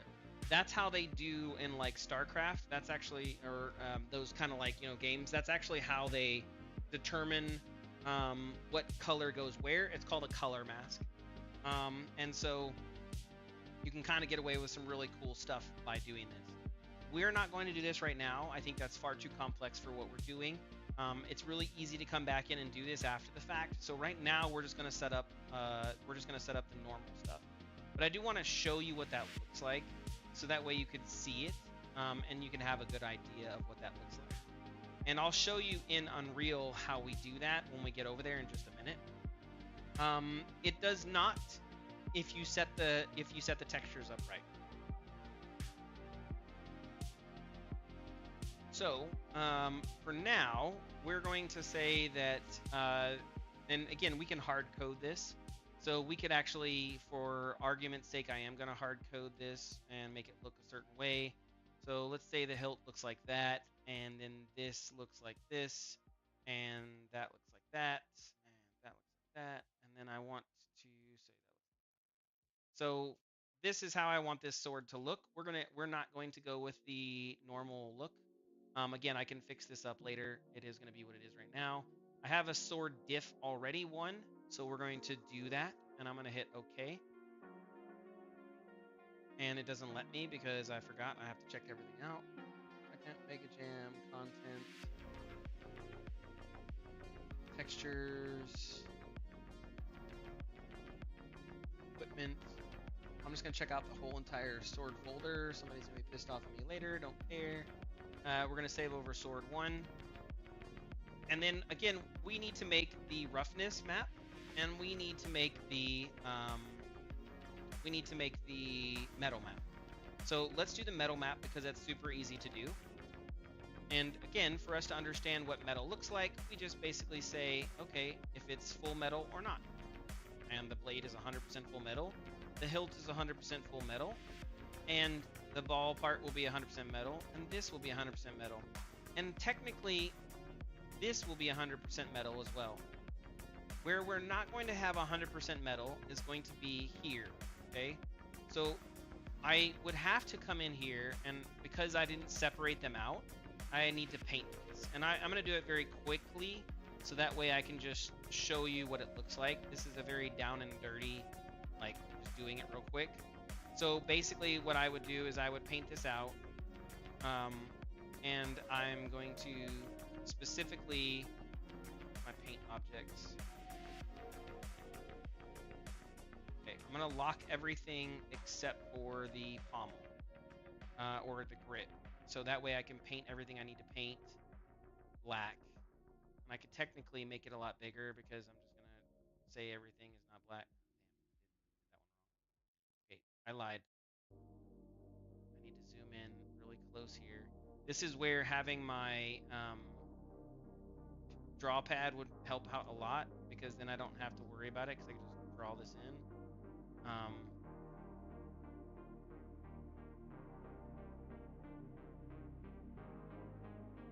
And there's another powerful way of doing this. Let me see if it exists. It does. Okay, I'm just going to save my time. So I totally forgot about this. 3D Code has this really cool system where you can paint the islands. So I just paint the island. And I just all I did was I pressed the fill on the actual island. And so now I have my texture. And then I can basically take this texture. I will export this as my metal map. But I don't want to actually export this as my metal map just yet. So I'm going to update. Yep. And so let's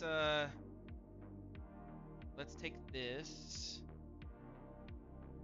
That's the white layer. Come in here and make this all white. And then I'm going to grab this. I'm going to X that. And then we're going to come in here. And then I'm going to go to channel. This is red. Now my roughness map is going to be a little bit more interesting. Again, the way I'm going to do that is I'm going to do this again. I'm going to come back into Photoshop. It's going to update this here. I have my occlusion map. I'm going to paint this here. I'm going to paint this here. So I know that this is all good to go. Image adjustments. And I'm going to invert this. Now, here's where things get a little bit interesting. This is a sword. So I technically want this to be smooth, right? Because that's how metal works. And that's how sword works. Now, do I ever want it to be fully black? And the answer to that is no. I don't think that ever ends up well. But what I've found is about a 40% color looks pretty good. Okay. And so if I do this, then I can go File, and then I'm going to layer merge all. So I can grab this. Wrong section. Control A, Control N.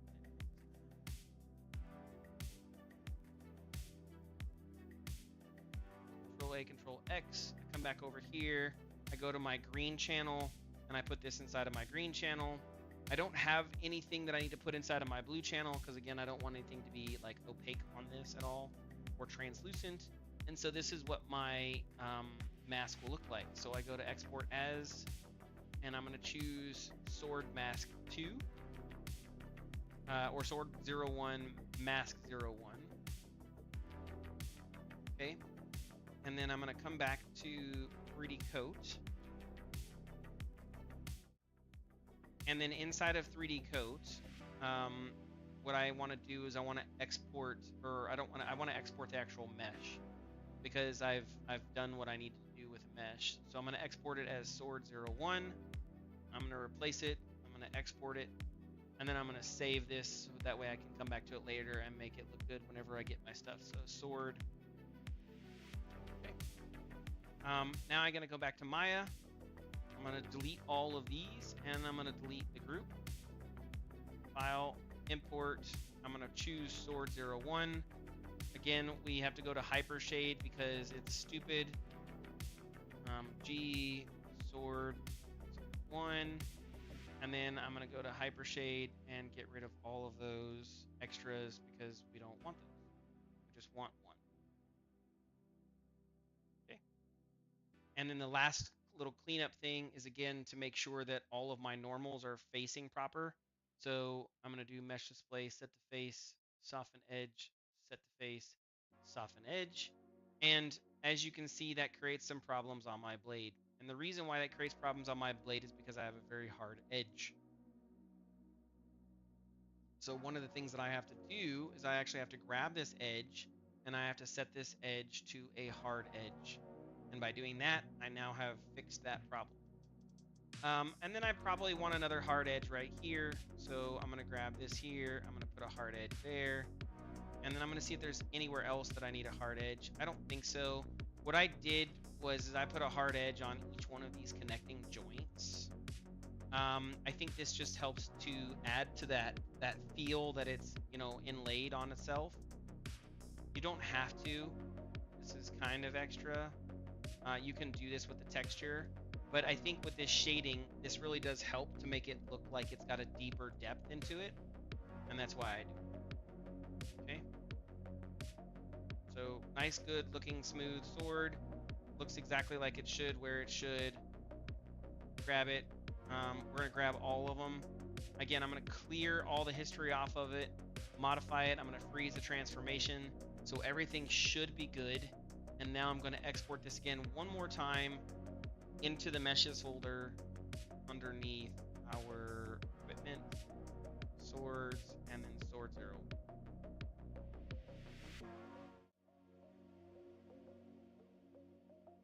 And this will pop up and be like, blah, blah, blah, blah, you made a bunch of changes.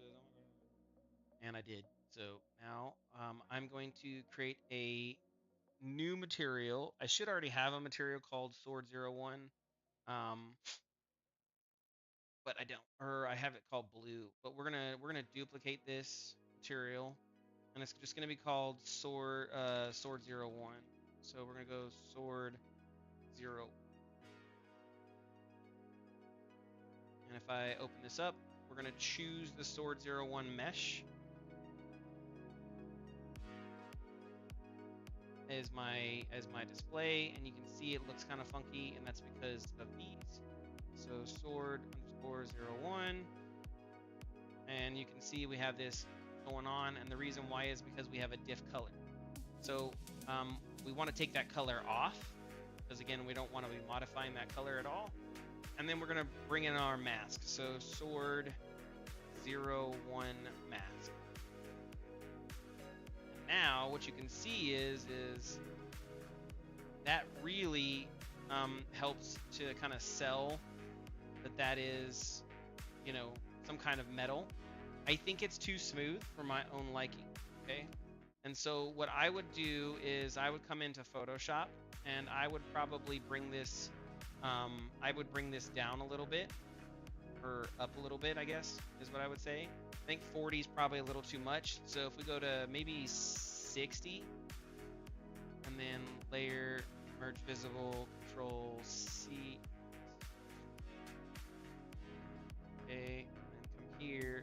back to this blue or green channel.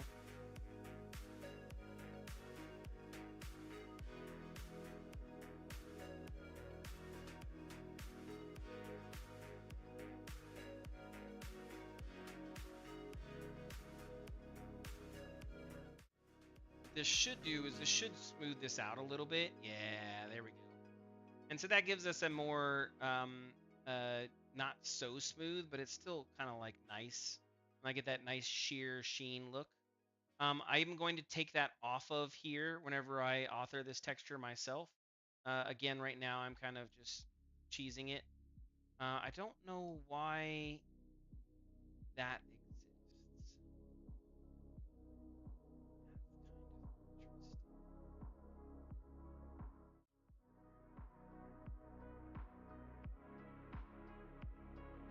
Have that on here.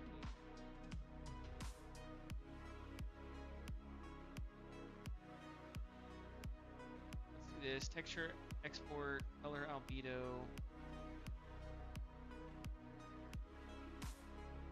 Yeah, I don't know. That's what I'm trying to figure out.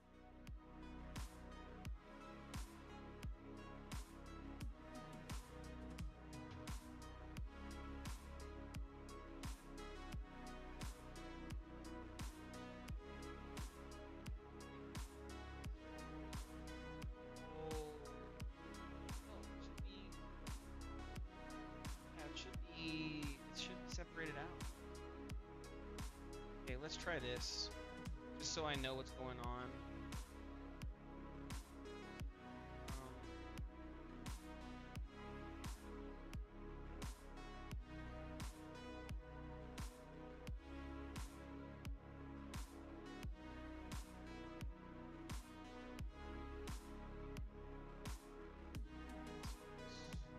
Oh my gosh, why?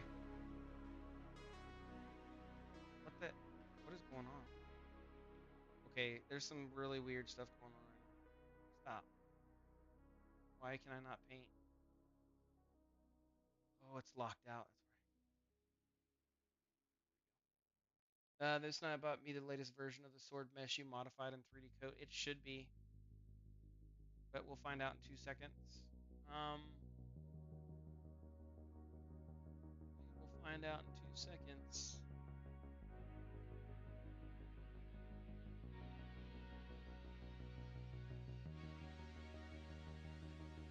So it is something to do with the mask. It has something to do with the mask.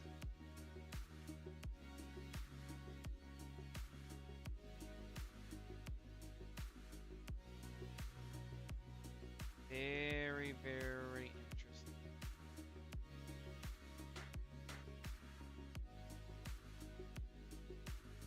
Okay. So let's see what I did wrong with the mask. I don't know. This is kind of, I don't normally have this problem. So let's get into this.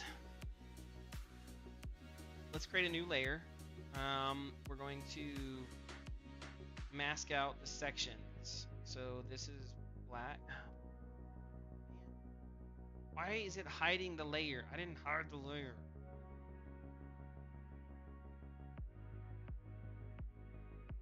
Thank you.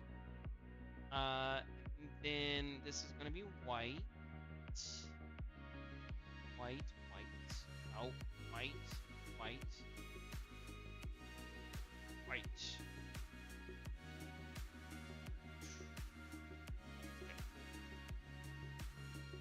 I'm going to turn off this.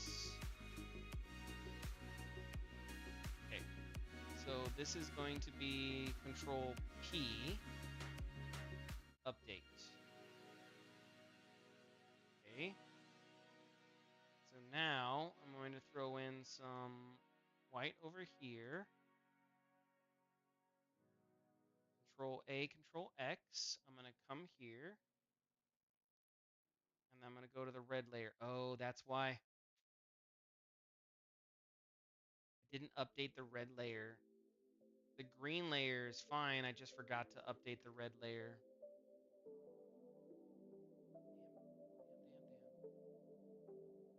Damn. Okay. Oh, live and you learn.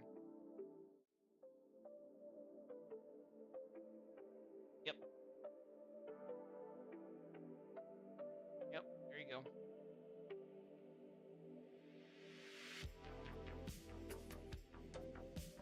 Easy peasy.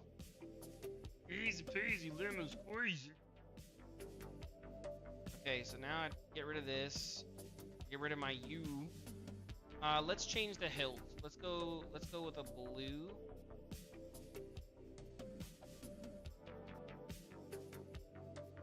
And then I can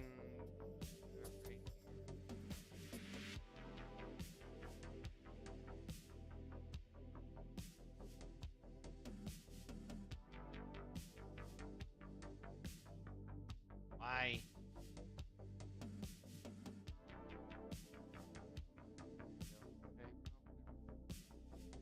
And then I throw this on, and then I do pictures, export, color, albedo map, and I save it. Got it. Just took me a couple of seconds. Got it. Here we go.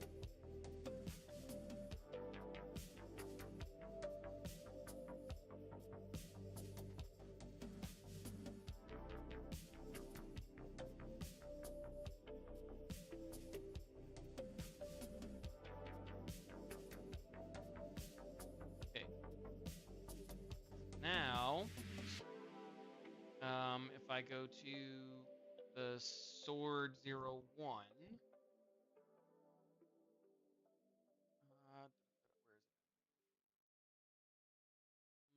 Swords 01. Perfect. So now I have this sword 01. Notice that it had like 5 instance textures. Now I don't need those anymore, and so because I don't need those anymore, we clear them off. And now I just have one nice little texture. This is way too bright and this is way too much, but I'm just showing you again how it works. We'll clean this up, we'll make it a lot better. But if I was to take this and drop this in the level,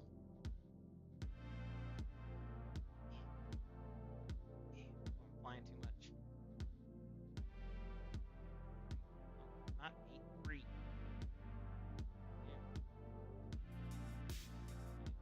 Move it up a little bit, and then I drop it down a little bit. Play. Well, I want the BP as well. So if I go to equipment, weapons, sword, and then we'll do sword 01.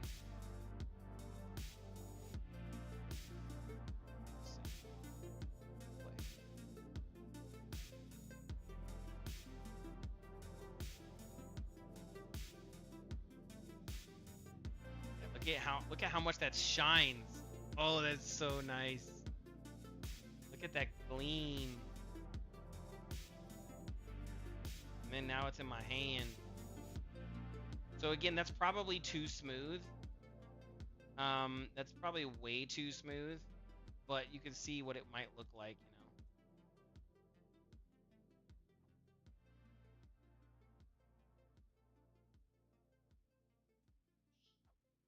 So now we have that nice metal look.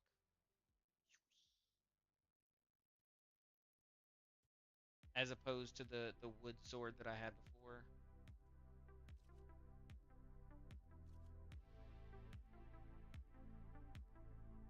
And if I go 9 and then put T, that clean. Looks good, doesn't it? So, long story short, we get a nice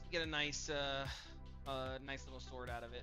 Obviously it's way too clean, and there's some particle stuff that we need, or not particle, there's some texture stuff that we need to do to make that you know, a lot nicer. I think the short answer is basically I come in here, image adjustments, I do some curves, and then we just basically boost this up a little bit, so that way it's not so smooth. And then I do this.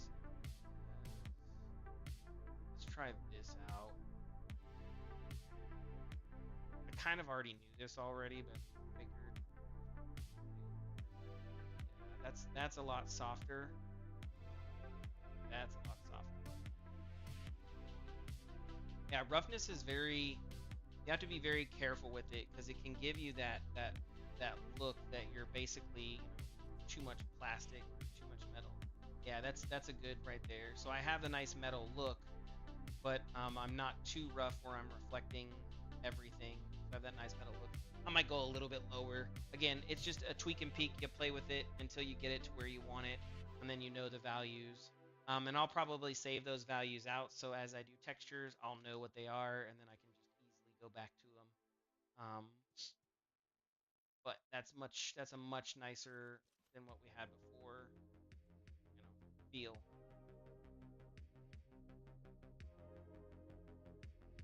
You could, we could undo that. And if I come here, and this is the way you find it, right? So basically, we grab this color and we see what the percentage is. So 52 is probably really bad.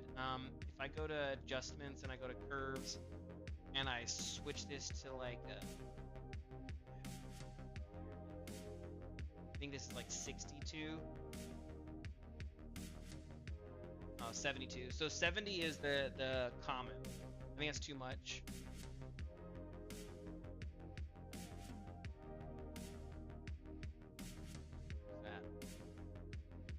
That's 62. So that's 10%.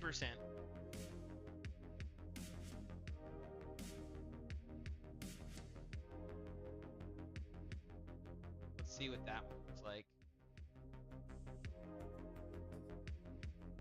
Yeah, see? So with that, we get that kind of like nice brushed metal look, but it's not overly there. So basically, what I want for my stuff is about a 62 to 70 percentage, with the metal being 100% to give me that nice kind of glowing, like roughness metal look. And then I just use that in all of my art from then on. I still get that nice gleam, which is what we want, and then the sword is not super, you know, too anything overbearing. It looks good. If it's nighttime and I have a torch up, it lights it well.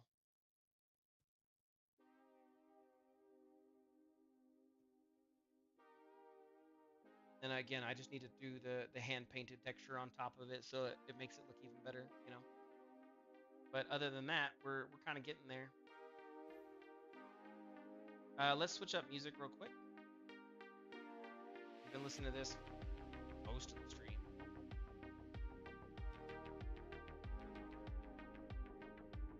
Did he add any albums? No albums this year. We'll listen to slaps. Yeah, I mean, sure. Not on the weapons themselves. There will be worn down weapons, but I'm not gonna have damage per as you use the weapon. I'm not doing that. I hate those systems. I absolutely hate them. Okay, so now we know what this looks like, and this is good. If we wanted to see what this looks like in here, what we would have to do is we would have to create a shader for this. Now, some people do this. I just don't, because it's just more work that I have to do. It is nice to have, so that way you can kind of see the material as you're going through.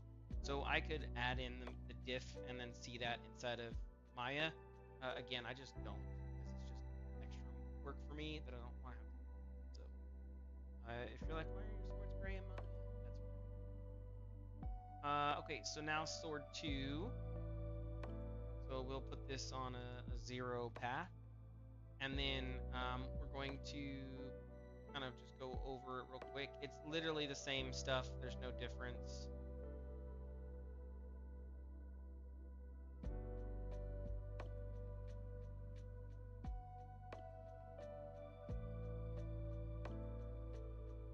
So what we'll do is we'll basically grab the whole sword, file, export selection.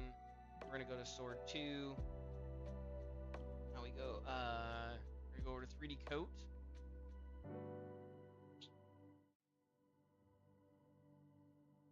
And then I'm going to do a UV map mesh, and then we're going to go sword 2. And again, I don't know why it's at that. We're going to do 1024 by 1024. Hit OK. And The other thing that we can do for optimization when we get there, we're not there, is we can do for the weapons, we can actually do a, what is that called? I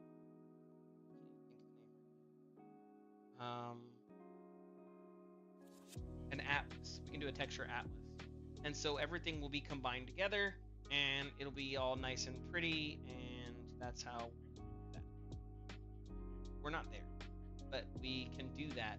And so basically what that'll do is that will load, we'll say, okay, all the swords are loaded into memory, and that's a 3K or 4K texture. All of the mauls are loaded, that's a 4K texture. All the blah is loaded, that's a 4K texture. And so that way everything's loaded into memory, and we don't have to unload and load and unload each one of these 1Ks. As you can tell, there's a lot of room on some of these little side areas, so we can cram some things together and put them together.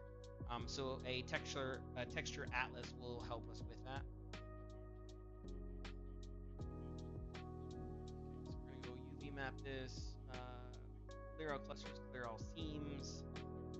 Looks like it's just this little handlebar right here, which is kind of stupid, but that's by itself.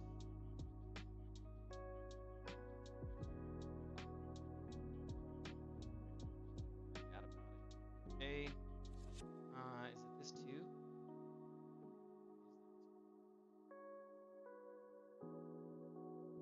That's still kind of. Yeah, if I just do that, then I have to do both sides. I guess I can do both.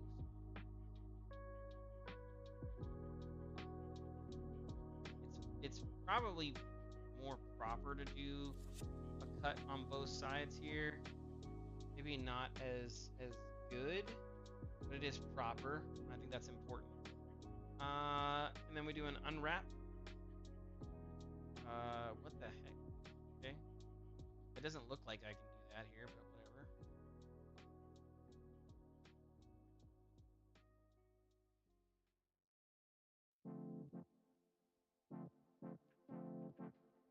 Okay. Cool. Now we do an unwrap. Which am I on? One? So one was technically the right one.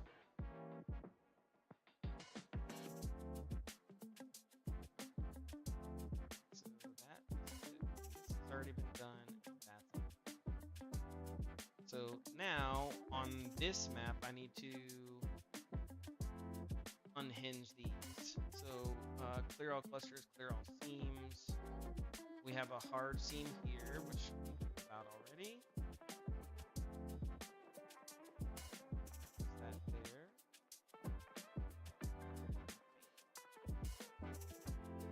Okay, just in case, we'll put another one over here. Again, not really needed. I'm being kind of extra right now. Don't really care. I like it when I'm extra. I think I got everything. So then we'll do an unwrap, which looks great. And then we're going to grab all of these, and we're going to send these over to surface 1. I'm going to switch over to surface 1, and then we have to do another unwrap. See how much room is here? Like, there's so much room for little parts here. We could even probably put all the blades in a little section and then have those moved over. There's like a billion different ways we can do optimization. We are going to take these two and we're going to rotate them counterclockwise. And then we're just going to do a pack UV2, so that way it doesn't change the orientation, it just changes the location. And then we're going to apply the UV sets. Turn this back on, and then I'm going to go, I'm going to delete unused UV sets, and then I'm going to apply one more time just to make sure everything's all good. And then we're going to paint, and we're going to go to, we're going to see if this works first time. It may not. I may have to do like I did before, export, import, export. Let's see. So, way to test this is calculate occlusion.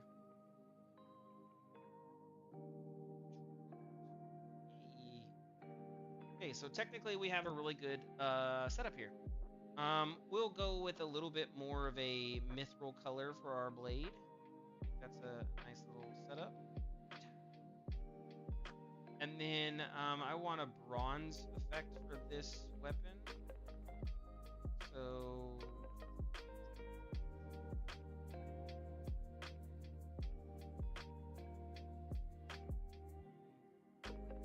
figure out where that's out.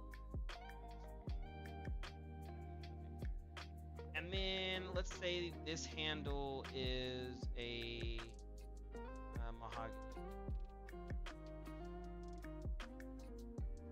Again, this is just speeding. I'm not like, this is not the finalized version. This is not how it should look, but this is kind of how we're gonna cheat it in. I already have it here, so this is sword 2 diff, and I have like 5 different sword 2 diffs. Like I have sword 2 diff bronze. We're gonna do sword 2 diff, and we're just gonna call it sword 2 diff. I'm not gonna have it. Okay. So sword 2 diff is there. That's great. And then we're gonna save this so that way I have this. This is gonna be sword 2. And then I'm gonna export the model. So export objects and textures. I'm gonna put this as sword 2. I'm gonna export it. Come in here, delete this, and I'm gonna delete the group. And we're going to import, and we're gonna pull in sword 2. And now we're gonna control G that.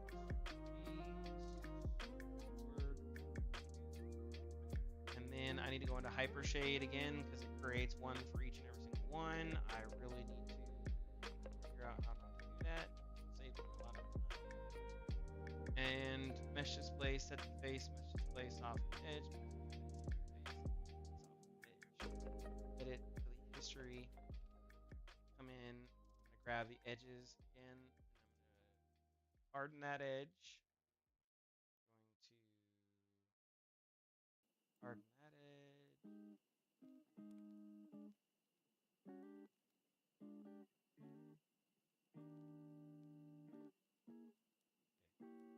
Everything else should automatically just look good.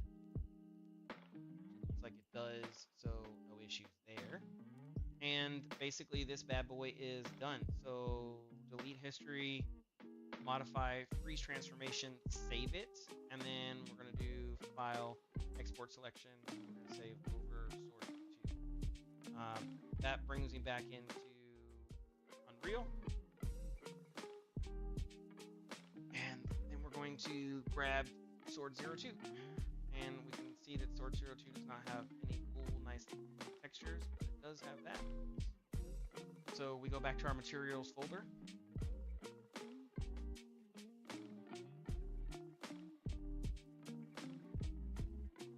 A bunch of quiet people. It's okay. I'm gonna have to take a break here in like 5 minutes to go pee. It is midnight. So I'm gonna probably stream for about another hour, and then but I gotta go pee. So let's do the material first. Equipment, swords, and then all we have to do is duplicate this. It'll auto name it to 02 because of how we structured this, which is awesome. And then I just come in here and I choose sword 2 diff, and you'll notice that it looks really weird, and that's because it's using sword 1. So we gotta switch it over to sword 2, and now you'll notice that it looks nice. The problem is that it does have some weird issues, and that's because of our mask. So we need to refix our mask, and then put it together. To do that, we do the same thing that we did before.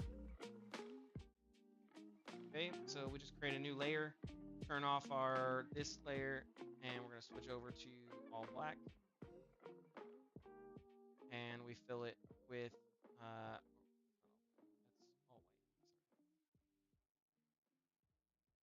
that's all white. So that's all white. That's all white. That's all white. That's white. That's white.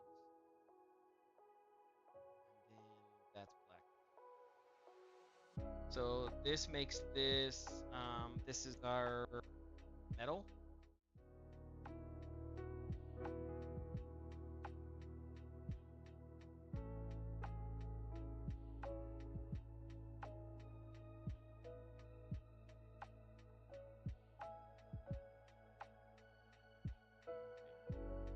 So we come back into our metal channel, save that as our metal.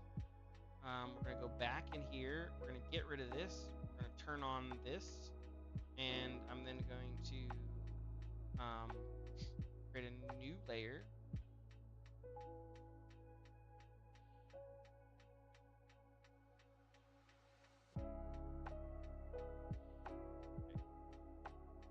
Now, we want to say what part is going to be not ever touched, and I already know that, so I'm just going to kind of cheat this already. Do a Control P, bring that over here, and then what I'm going to do is I'm going to grab this layer, create one underneath it. I'm going to combine all of these layers, image adjustment, and I'm going to invert these. So again, we know what is all black. And then I'm going to basically put this at, we said 72 was the nice color, right? So with that being at 72, we're going to grab these two and we're going to combine them. I don't know why it keeps grabbing that. I'm going to go to this. Now we have this full color. And now what we can do is we can save this over. So we're going to go export. And we're going to save this as Sword02 mask. And that already exists. We don't care. We're going to save over it.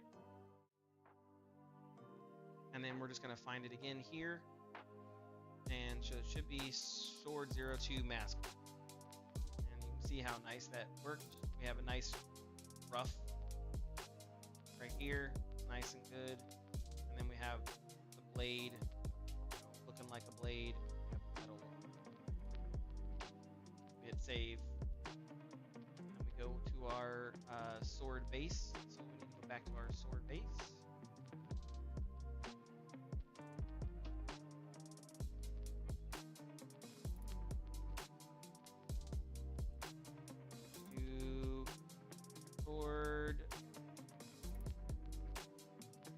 Now we have our Sword02.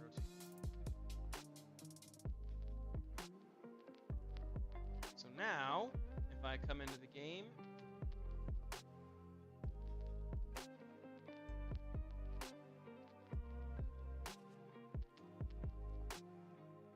I have very similar looking swords, but obviously they look different as I hold them because of the blade's style.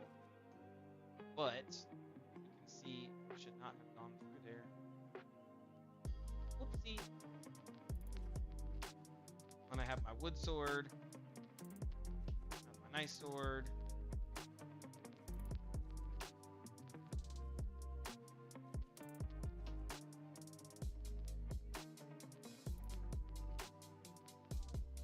Very nice, yeah.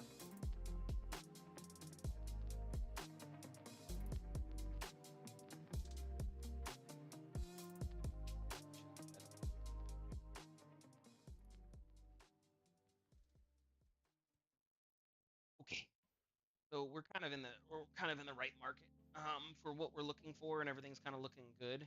Let's try one more time. I forgot to look and see how the sword looked in the hand, so that's my fault. I need to make sure the hilt looks good and isn't pressing over or too bad.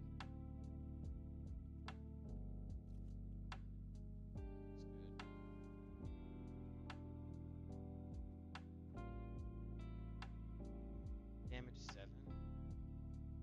Down from what I'm at right now. 9.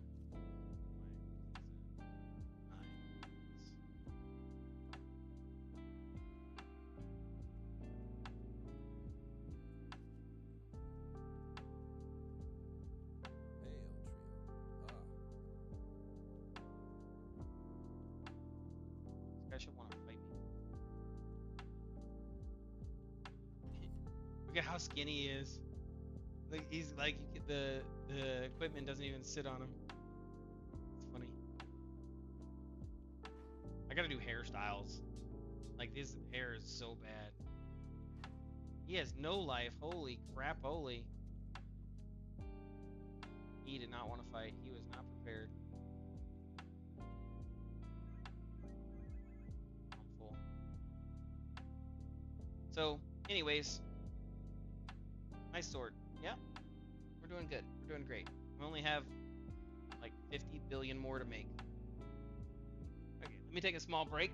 I'm just gonna go to the bathroom real quick, grab some water, and then I'll be right back.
Okay, back.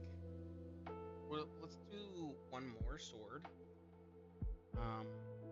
It should, now that I kind of described it out, it should be pretty quick. So that way I don't have to like go through and detail it out. We can do one more sword. And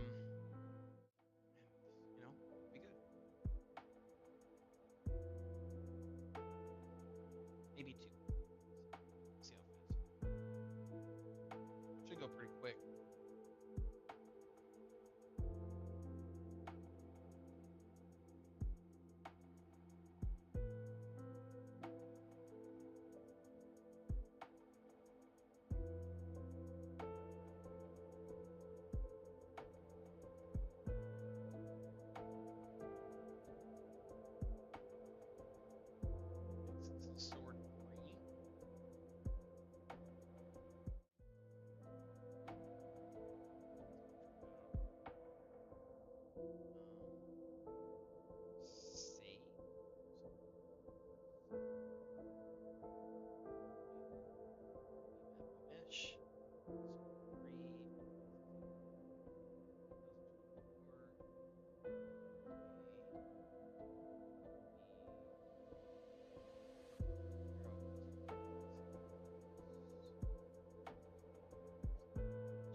are the only hard edges. Now we can go file, export selection, put that on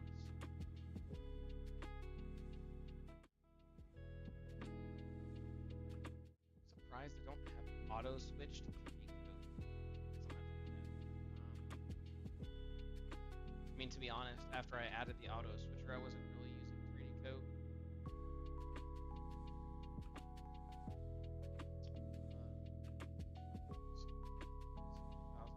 2004 A B zero cluster. Layers locked. It means that the textures aren't attached to the layer. Funny.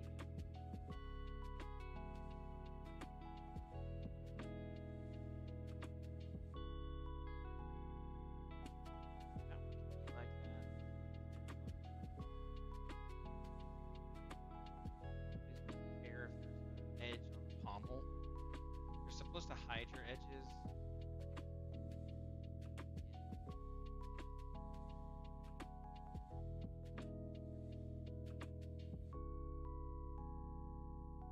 So don't judge me.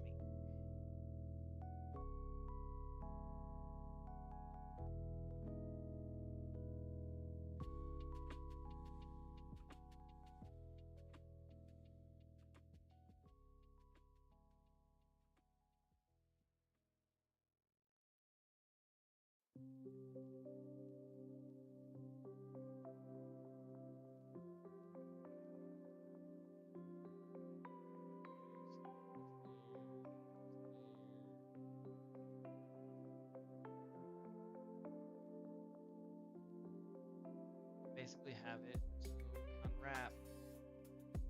Cool. I'm gonna change this clockwise. Pack UV2. Apply UV set. And then we're gonna do the same thing. Super easy. We're just gonna go through the motion. Painting. Okay. Set to 2 so I can get a soft shade. Looks like everything kind of worked out really well. So hopefully. Edits, vision,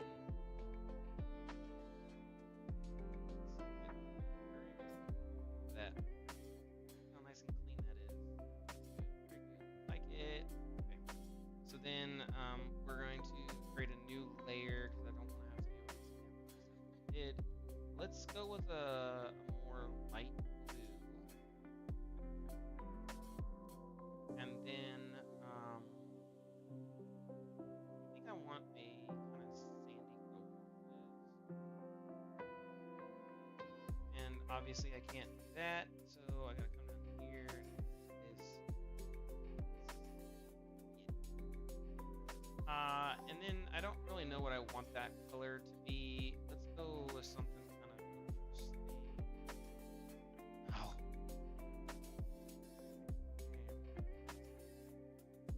Just to kind of make it, you know, a little bit of a differentiated color than the other ones, so it's easy to kind of eyeball it. Textures, export, color, albedo. Again, this is going to be called Sword 3. See, notice how I don't have any other ones because I stopped. So Sword 3 diff, we'll go save. I kind of cheated, you know. Then we're going to get rid of this, and we're going to get our masks in. So I'm going to turn this bad boy off. We're going to switch over, and we're going to do black for the areas that are not. We're going to do black for the areas that are not. Metal. And that's basically everything it is. Control P. Update. Down here. Underneath it. Create a new layer. Stay white. Have it. Control A. Control C. Here. And this is our metal part. And you can kind of see the theme that's happening here. Hopefully. Nope, wrong one. Back to 3D coat. And then I do that. And again, we're going to put this here. And because I already know what I'm going to be blocking out as not being that, I'm going to create another layer. And we're just going to paint this right here. That's going to be T, do an update here, same thing. I'll come underneath. We're gonna put white area over here. Do that, image adjustments, and then we're gonna do an invert. We're gonna grab this, throw the white layer on top of it, put it at 72, so we know that we've got ourselves a good color. Control A, Control. Why it keeps going in the opacity layer? It should not be going in the opacity layer.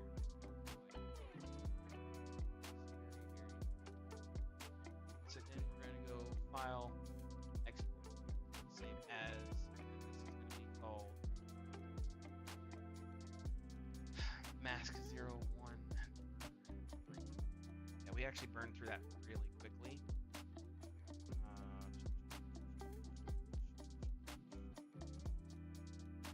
File, Save As. This is gonna be called Sword 03. File, Export Object. 03. Export that bad boy. Come over here, delete all those. Get rid of the group. Actually, let's try not to get rid of the group and see what happens. And it saved me from having to regroup, so I guess that's okay, cool. So then we can basically grab all these, move them inside of the Sword 3 group, grab all of them, add the standard shader, mesh display, set the face, soften edge, set the face, edge, edit, history, and then we're gonna basically come back over here and we're gonna clean up the edges again. Part edge. Part edge.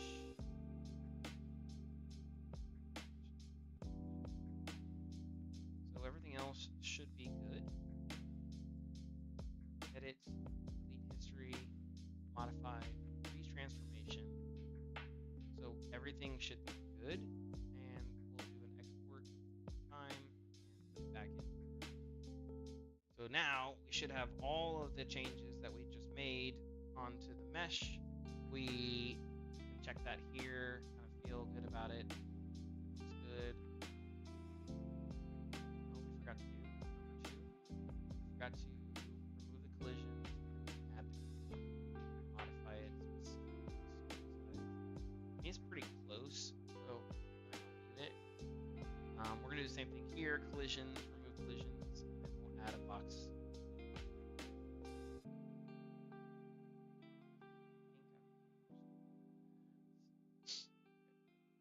And then we need to do material for it, so we go back over to our materials. And then again, super easy. We just duplicate it. It's automatically there at the 03 level. We double click on it. It says, oh, you're using the wrong sword. So we choose sword 03. We change the diff to sword 03 diff. Should be right there. And then we change the mask to sword 03. Now we have ourselves a nice looking sword. Look at that. Look at that. That looks so good, right? That looks good. Then we're going to go over here. We're going to type in sword 03, and we put that on that bad boy. We hit save. Now we come back over here to our little outside testing area where we're just throwing all the weapons now. And we're going to grab sword 03 from the props.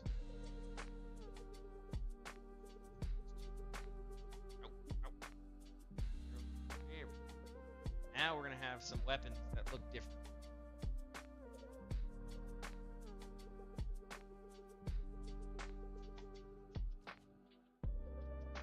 Okay, they all gleam nice, which is good. So, look at that. Sword 3. That's sword 2. Sword 1. That's 9. I don't know how sword 3 is less damage. Oh, it's, I don't know how sword 3 is less damage. Yeah, look at that. Now we have some nice swords. They're looking good. They're not special or anything like that, but they at least have that nice glimmer of swords. They look like swords, and they have texture. That's what we want. Really, what we were going for. With a little bit more hand painted texture, we'll even make them nicer. So I'm excited about that. We can make them look really nice. And then what we'll do is as you can kind of tell, my color is blue. And the reason why my color is blue is because when I went to the character creation screen, so if I go to levels and then I go to main menu, let me save all this so that way it's all kind of there and we can come back to it. The reason why it's green, or sorry, blue, is because I've set my primary color up to blue. So when I hit play and I go to campaign and I go to new game, if I hit yes, so I basically cleared all my stuff out. I can randomize. It's supposed to randomize hair too. It doesn't. That's fine. But I can change out my eyes, my body, and my hair. I want to keep all my hair. I like it. And then I can change out my colors. So I can choose my primary, secondary, and tertiary colors. And that will choose my default colors for all of my armor. Um, and then I can even do my emissive color. So, for example, I chose blue, blue, blue, and then my emissive, a yellow. You can choose your skin colors, skin tones, everything else, and choose finish.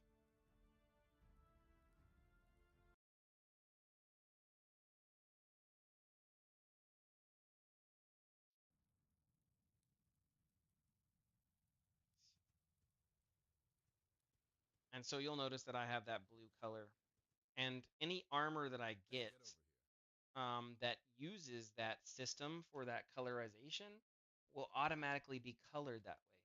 And so I can do the same thing for the weapons to where whenever I pick up a weapon, maybe it has that option to where it can pick up and have that color for the hilt will be the same, or the grip will be the same color as whatever my primary secondary is. You can see that again here with that cloth. It matches whatever color is my primary. It does the same thing for all of the monsters too. So the monsters have a primary, secondary, and tertiary color, and I can set that, per monster. And so, um, if you wanted to farm specific type of monsters, you can farm them and get different gear. And they don't. None of these guys have them. Oh, that guy right there does. Yeah. So you'll see that his cloth is a dark color, and that's because his primary color is black or gray technically. So that's why that color is that way. And his is white, and so his is white. Basically, you get the white and you get the gray, and so the colors will change based off of what their primary, secondary, and tertiary colors are. We need to make it where beards don't change so much. And see how it's blue? So if I pick this up, it defaults to blue because that's my color. And so I have the ability to like auto color my armor, based off of whatever my colors are. I've always thought that was a cool feature, so that way I don't have to go buy dyes and play with dyes and do all that dumb crap.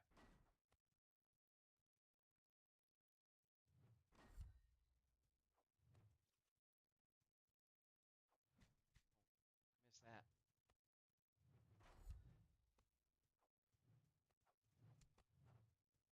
They're not all supposed to have the ability to swing at me. What the F?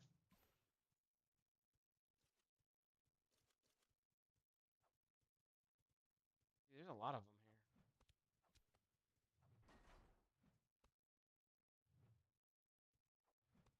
He's got a really powerful maul.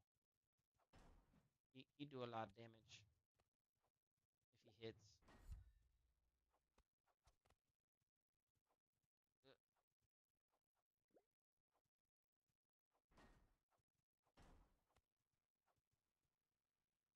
Is he using the twig? I need to make it to where they don't spawn those a twig. That was a gag item for the game jam. I didn't think that was a thing they could spawn with still. Oh, he had a potion. Heck yeah. Give me that life.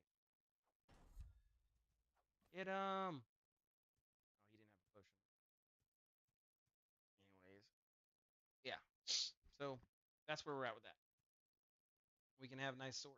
Now I need a couple more swords. As you can see, we still don't have a couple more, so let's do those real quick.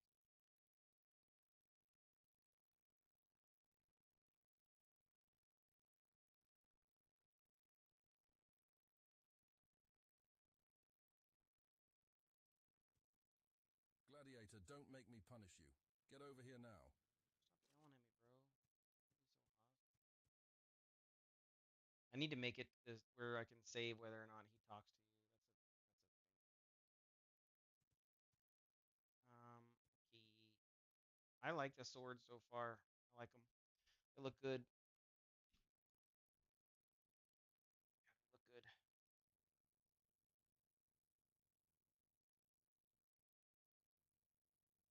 We're in the right path. We're in the right direction.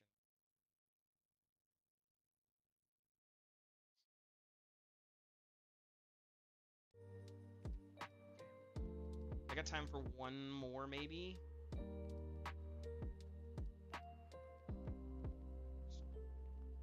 Ooh, the Sika. It's my favorite blade. So I like it so much. It's my favorite blade. What's up, buddy? You showed up today to do your daily bug of the box set. I'm glad you're here. Hope you're doing well.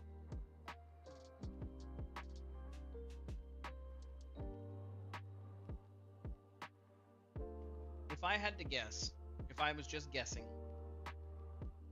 I think your box set is like your box set is probably 3 years out. I appreciate it, and I need it. I need that friendly reminder because I do owe you that box set, and I promise you. Well, I can't promise because I might die tomorrow, but I will make every effort to get that to you before I die.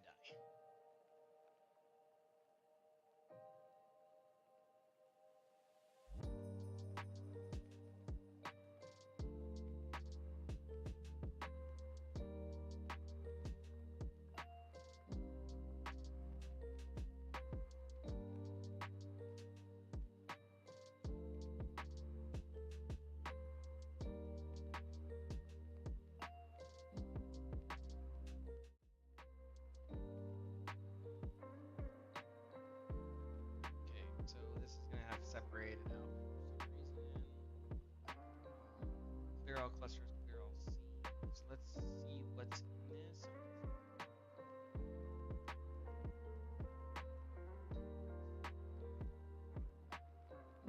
I hate how that is.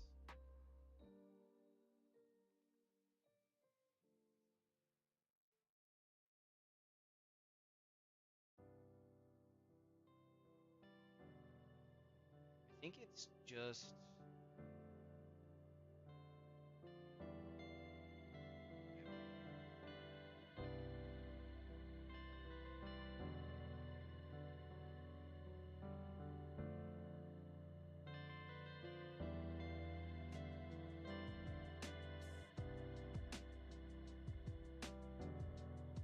So I'm only gonna live 3 weeks. Is that what you're saying?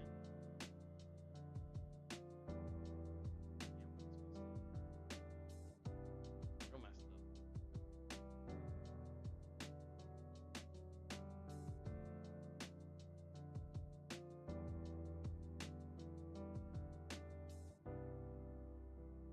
Messed up, Marnie.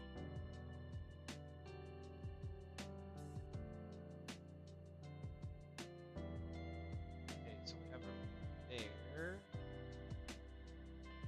Heck, done. I just have to get the different parts over to the other part.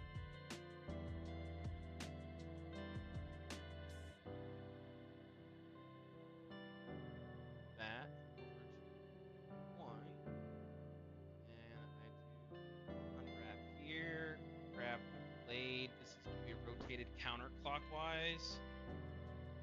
Or no, yeah, counterclockwise. This is rotated. And then pack UV2. Nice. So then everything's good. We're gonna apply the UV sets, and then we're going to delete unused. Should have gotten it. Apply the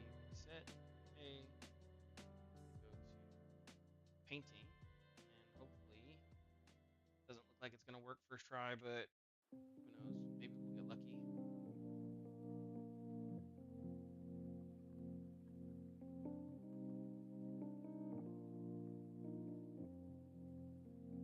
Edit, calculate collision.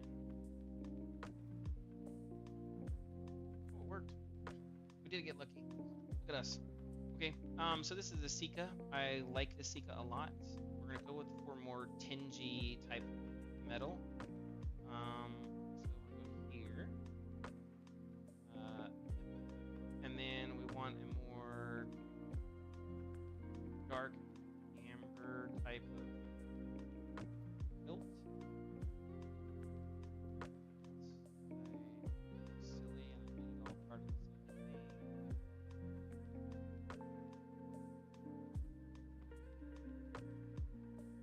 Why is there 4? I definitely didn't cut it up like that. F. What the?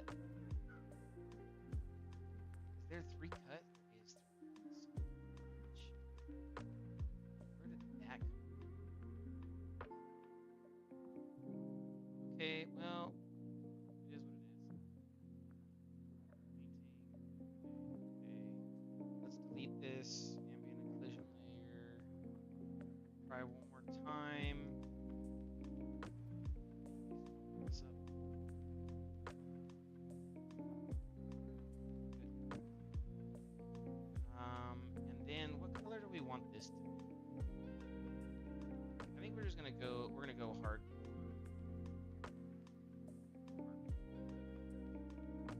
Maybe a little bit more.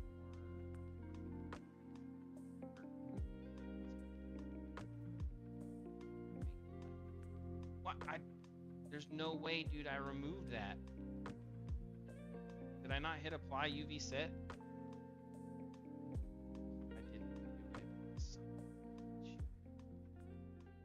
Okay, well then.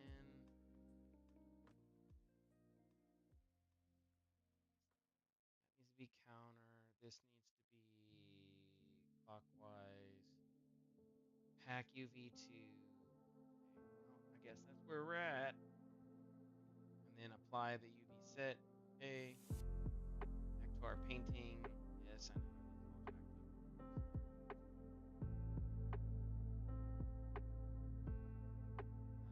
Get rid of the ambient vision. And I need to do it again.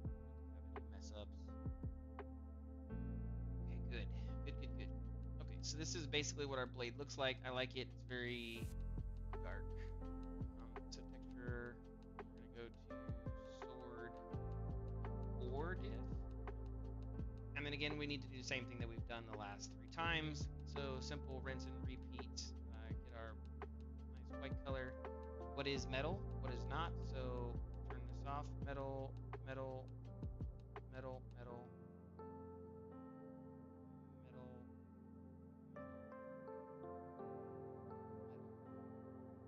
and then what is not?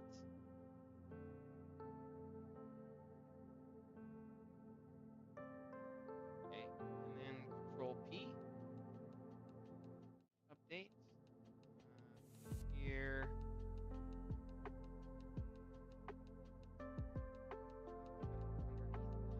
Go Control A, Control X. This is our channel. Go to red, bam. Then go to our green channel. Same thing again here. We're going to get rid of this because we already know what that looks like. We're just gonna basically add our ambient occlusion, and we're gonna make everything white.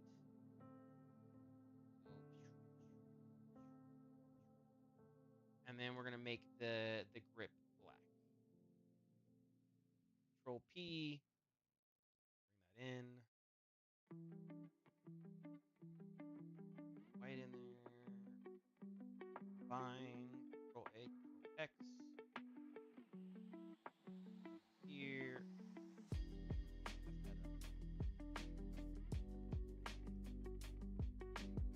Image adjustments. Invert. There we go. Now we do that. Now we change this to what? 72. I think what we agreed on.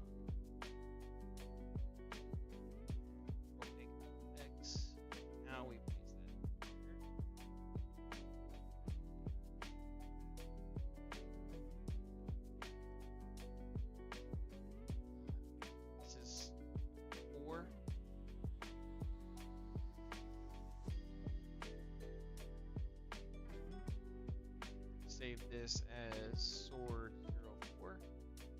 And then we're going to export this.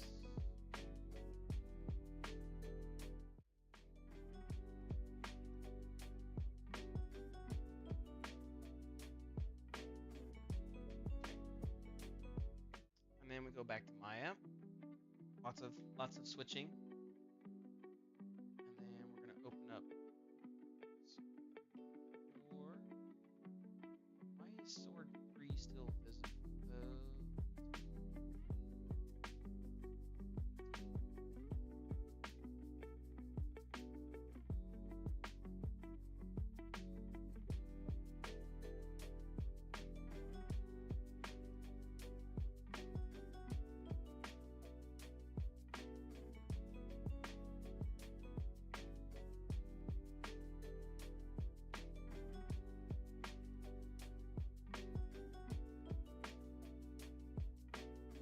Okay. We just need to do the hardened edges.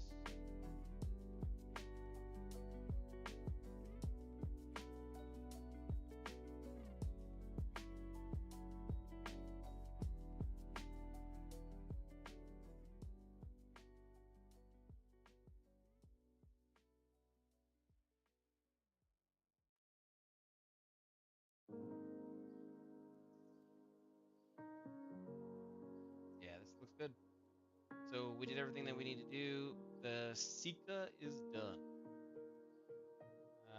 Delete history, modify freeze transformation, and then now we just export it and save it over forward. Save it over forward. It's gonna say, do you want to check some crap out? We say yes. Probably gonna do it again.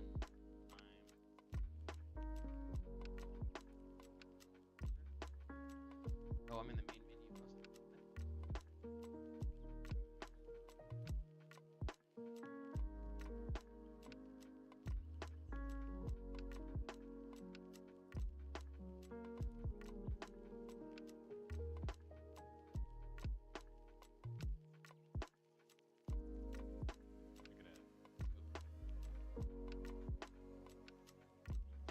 Hey, have a good one, Unreal.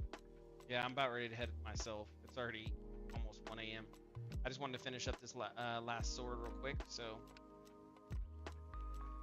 you have a good night, my friend. Okay, so number 4 is in here. Let's take a quick look, make sure it looks good. That's the blueprint. I don't care about the blueprint. Damn it. I wanted to check out the mesh. So let's just do the material real quick while we're here. So equipment, swords. Again, we'll just do a quick duplicate. Now we have our number 4. We grab this. We switch out the mesh for number 4 so we can see number 4. We switch it out for texture number 4, and then we do the mask for number 4. That. Clearly, that is going to be a sick blade. Look at that. At that. Love how that light gets caught on that section. That's gonna be nice. I'm excited about that, so that'll be cool. Let's do a save, and then I need to go to sword 4.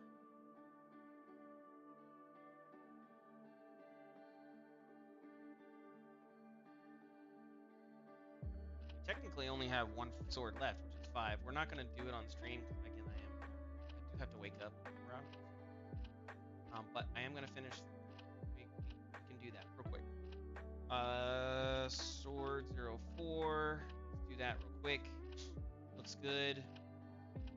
Looks nice. I like it. Collisions. We're gonna remove the collisions and we're gonna add a box collision. Something simple. Move it over. Oh, I gotta turn off snapping and then move it down a little bit. Yep. Save. And then I'm gonna grab sword 4 here in the BPs. So just so I can see it.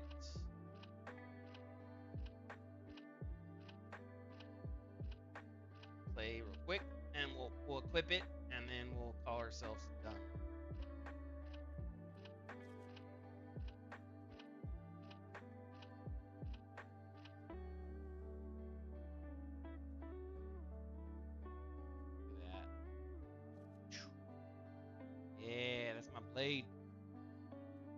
love it. Sika, my favorite blade. Yeah, imagine whenever it's got textures on it, it's gonna look so good. So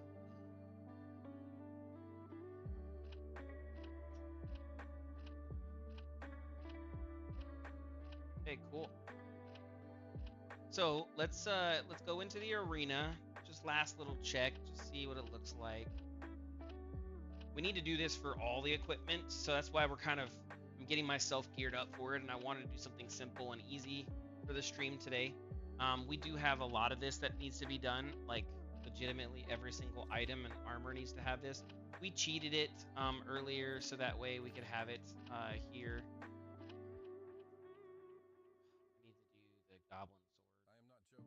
Come here.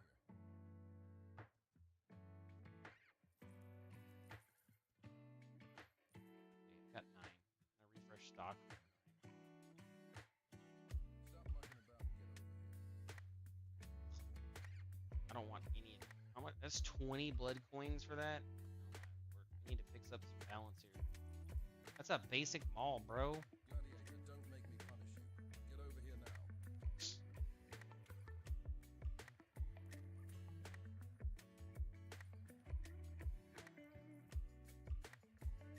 I have to get Gladiator, don't make 2 me more punish coins. you. Get over here now. 20. Yay. I got myself a basic mall. Let's go. Okay, let's go. Continue. Open the gate. Let's go, even though the gate's already open. Yeah, I'm out here. Let's go. Let's go.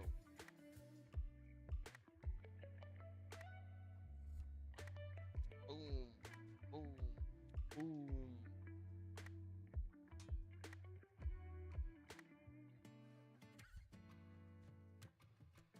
Yeah. Can't handle me. Slice him. He needs to, like, I guess if I use a hammer, I need to make it to where like their body like flames. They really like those bandit masks.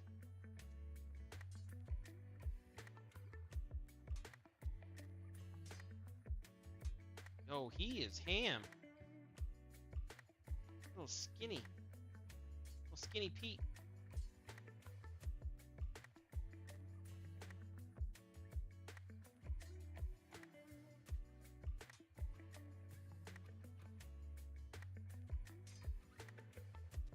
Yo, what kind of advanced technique is he using? Skinny Pete is canceling attacks. No Skinny Pete. No Skinny Pete. Okay, oh damn. Pinky Binky. Yeah, you got stuck, bro. That's what happens. Yeah, yeah. Perfect parry. What you know about that? What you know about that? You know nothing about that. Look at all that gold. Is there a Sika in here? Tell me there's a Sika. I like that weapon a lot better. Okay, play this round. So each round do I come in and it has a new one. Okay, okay. I like that. Nice. Let's see what's going on for round 2.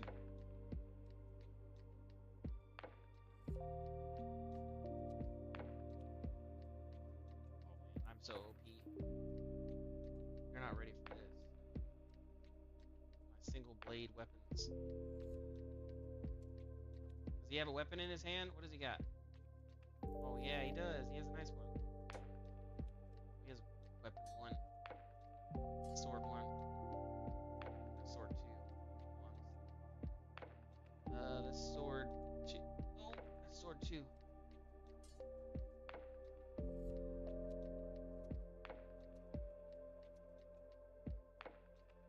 He wasn't ready for it. He did not prepare for the pink bearded man.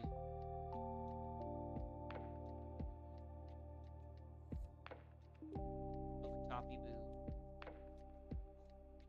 Yep. All it takes is one. All it takes is one perfect parry and you're done. You're done, son. See how many. Let's see what I can get over here. Give me a Sika. I want a Sika. Actually, I think I have the best weapon because it's the only one that's not textured. Refresh stock. Let's do it. Cost 5. Refresh stock again. Oh my god, dude, why are you recoverable weapons. Yo, there's a lot of chances for no weapons happening. What? Where's my Sika, bro?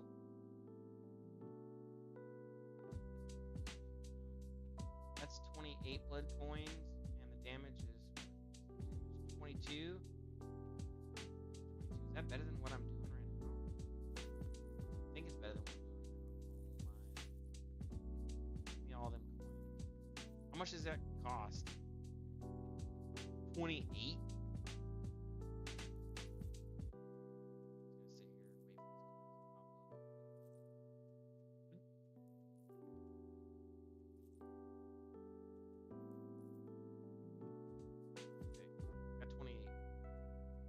Switch up this for that. That's 15. That's down a lot. Okay, let's go. I think I got the highest I've gotten so far is round 6. But I think it was glitched at round 6. Okay.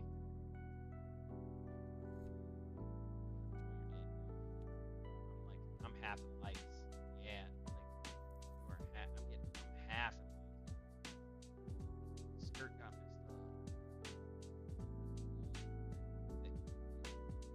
What? You spawning in a round 2 with nothing? I guess you got some bronze gear, so that kind of makes you cool.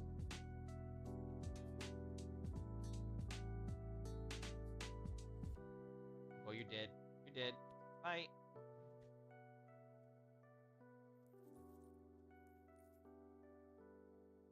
This level, can't make mistakes like that, man. Okay, what is the Mustache Bill up in here?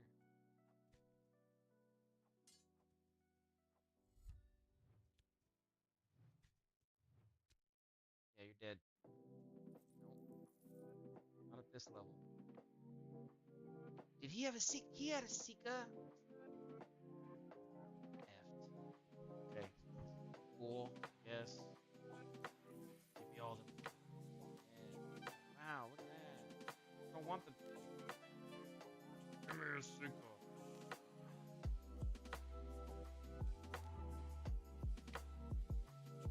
So he really wants me to use this weapon.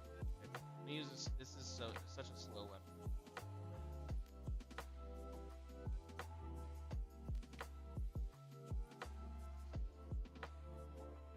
I'm really skilled. I can use any weapon. Fix my shirt. There we go. Oh yeah, you're dead. You're toast. You are toast. Look at that. Toast Magoo.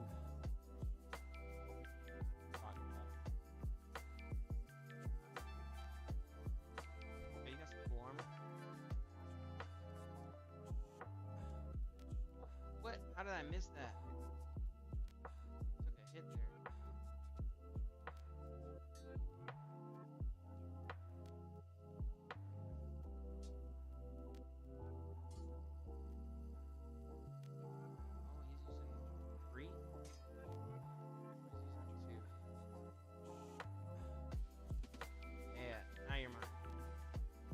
That arm off, bro. Okay, I got one more. Yo, he's fat. He be eating well. Look at that. He's eating good. Easy, bro. I need to. It's like we need to amp up the hardness on this. Too easy. I mean, I am cheating by getting all the coins possible.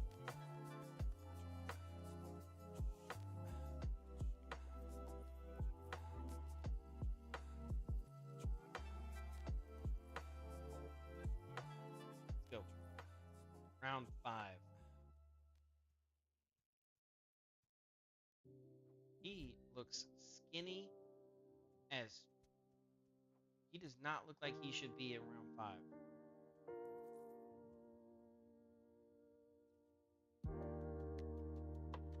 Okay, now I got 2 people. Man, yeah, he looked beefy. He's being fed well. Double pauldrons. Yeah. They're eating well. Oh, missed that.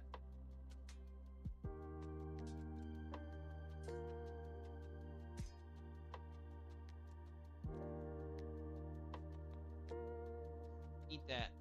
Okay. Good.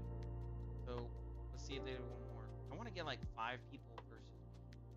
No, he has no armor. He has huge hands and no armor.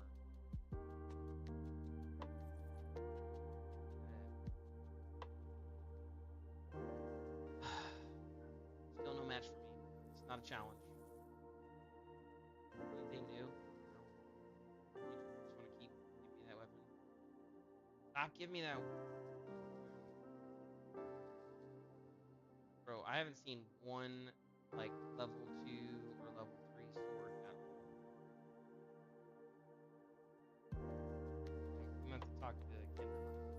I can get that figured out.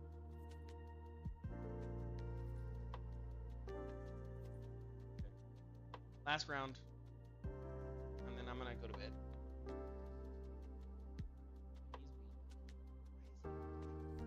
He's weak. Why is he weak? Oh, sneaker peeker. I like his shoulders. He's got cool shoulders. He's broad. Eat it. Oh, yeah, I just took your leg out, bro. I just took your leg out. Okay. Yeah, see, this is where round 6 gets bugged. I gotta let Kendrick know that. This is good to see. Because yeah, round 6 is bugged. There's nothing here. There's nothing. I'm like trying to kill anything that might be here. There's nothing. I can damage myself.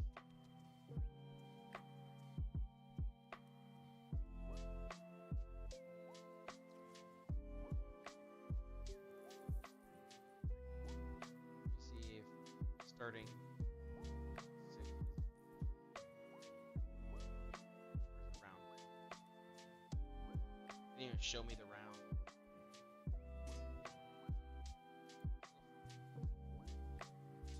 Whiffed that one. Oh, he backed into it. Yeah. Nice. Yeah, once you get to round 6, everything gets jacked up.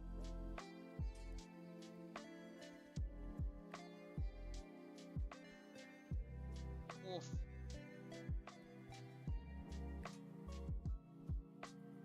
No, he's canceling attacks. That's some Street Fighter shit. That's some Street Fighter stuff. Okay. So there's one more.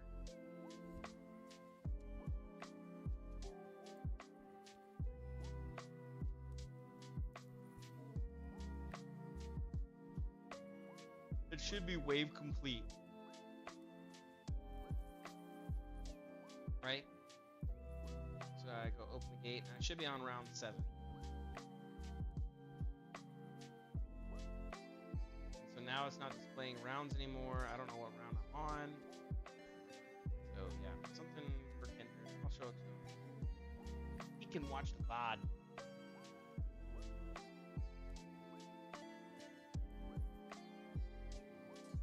I mean, I think they're spawning with high gear, so like it's not the best gear, but it is high gear.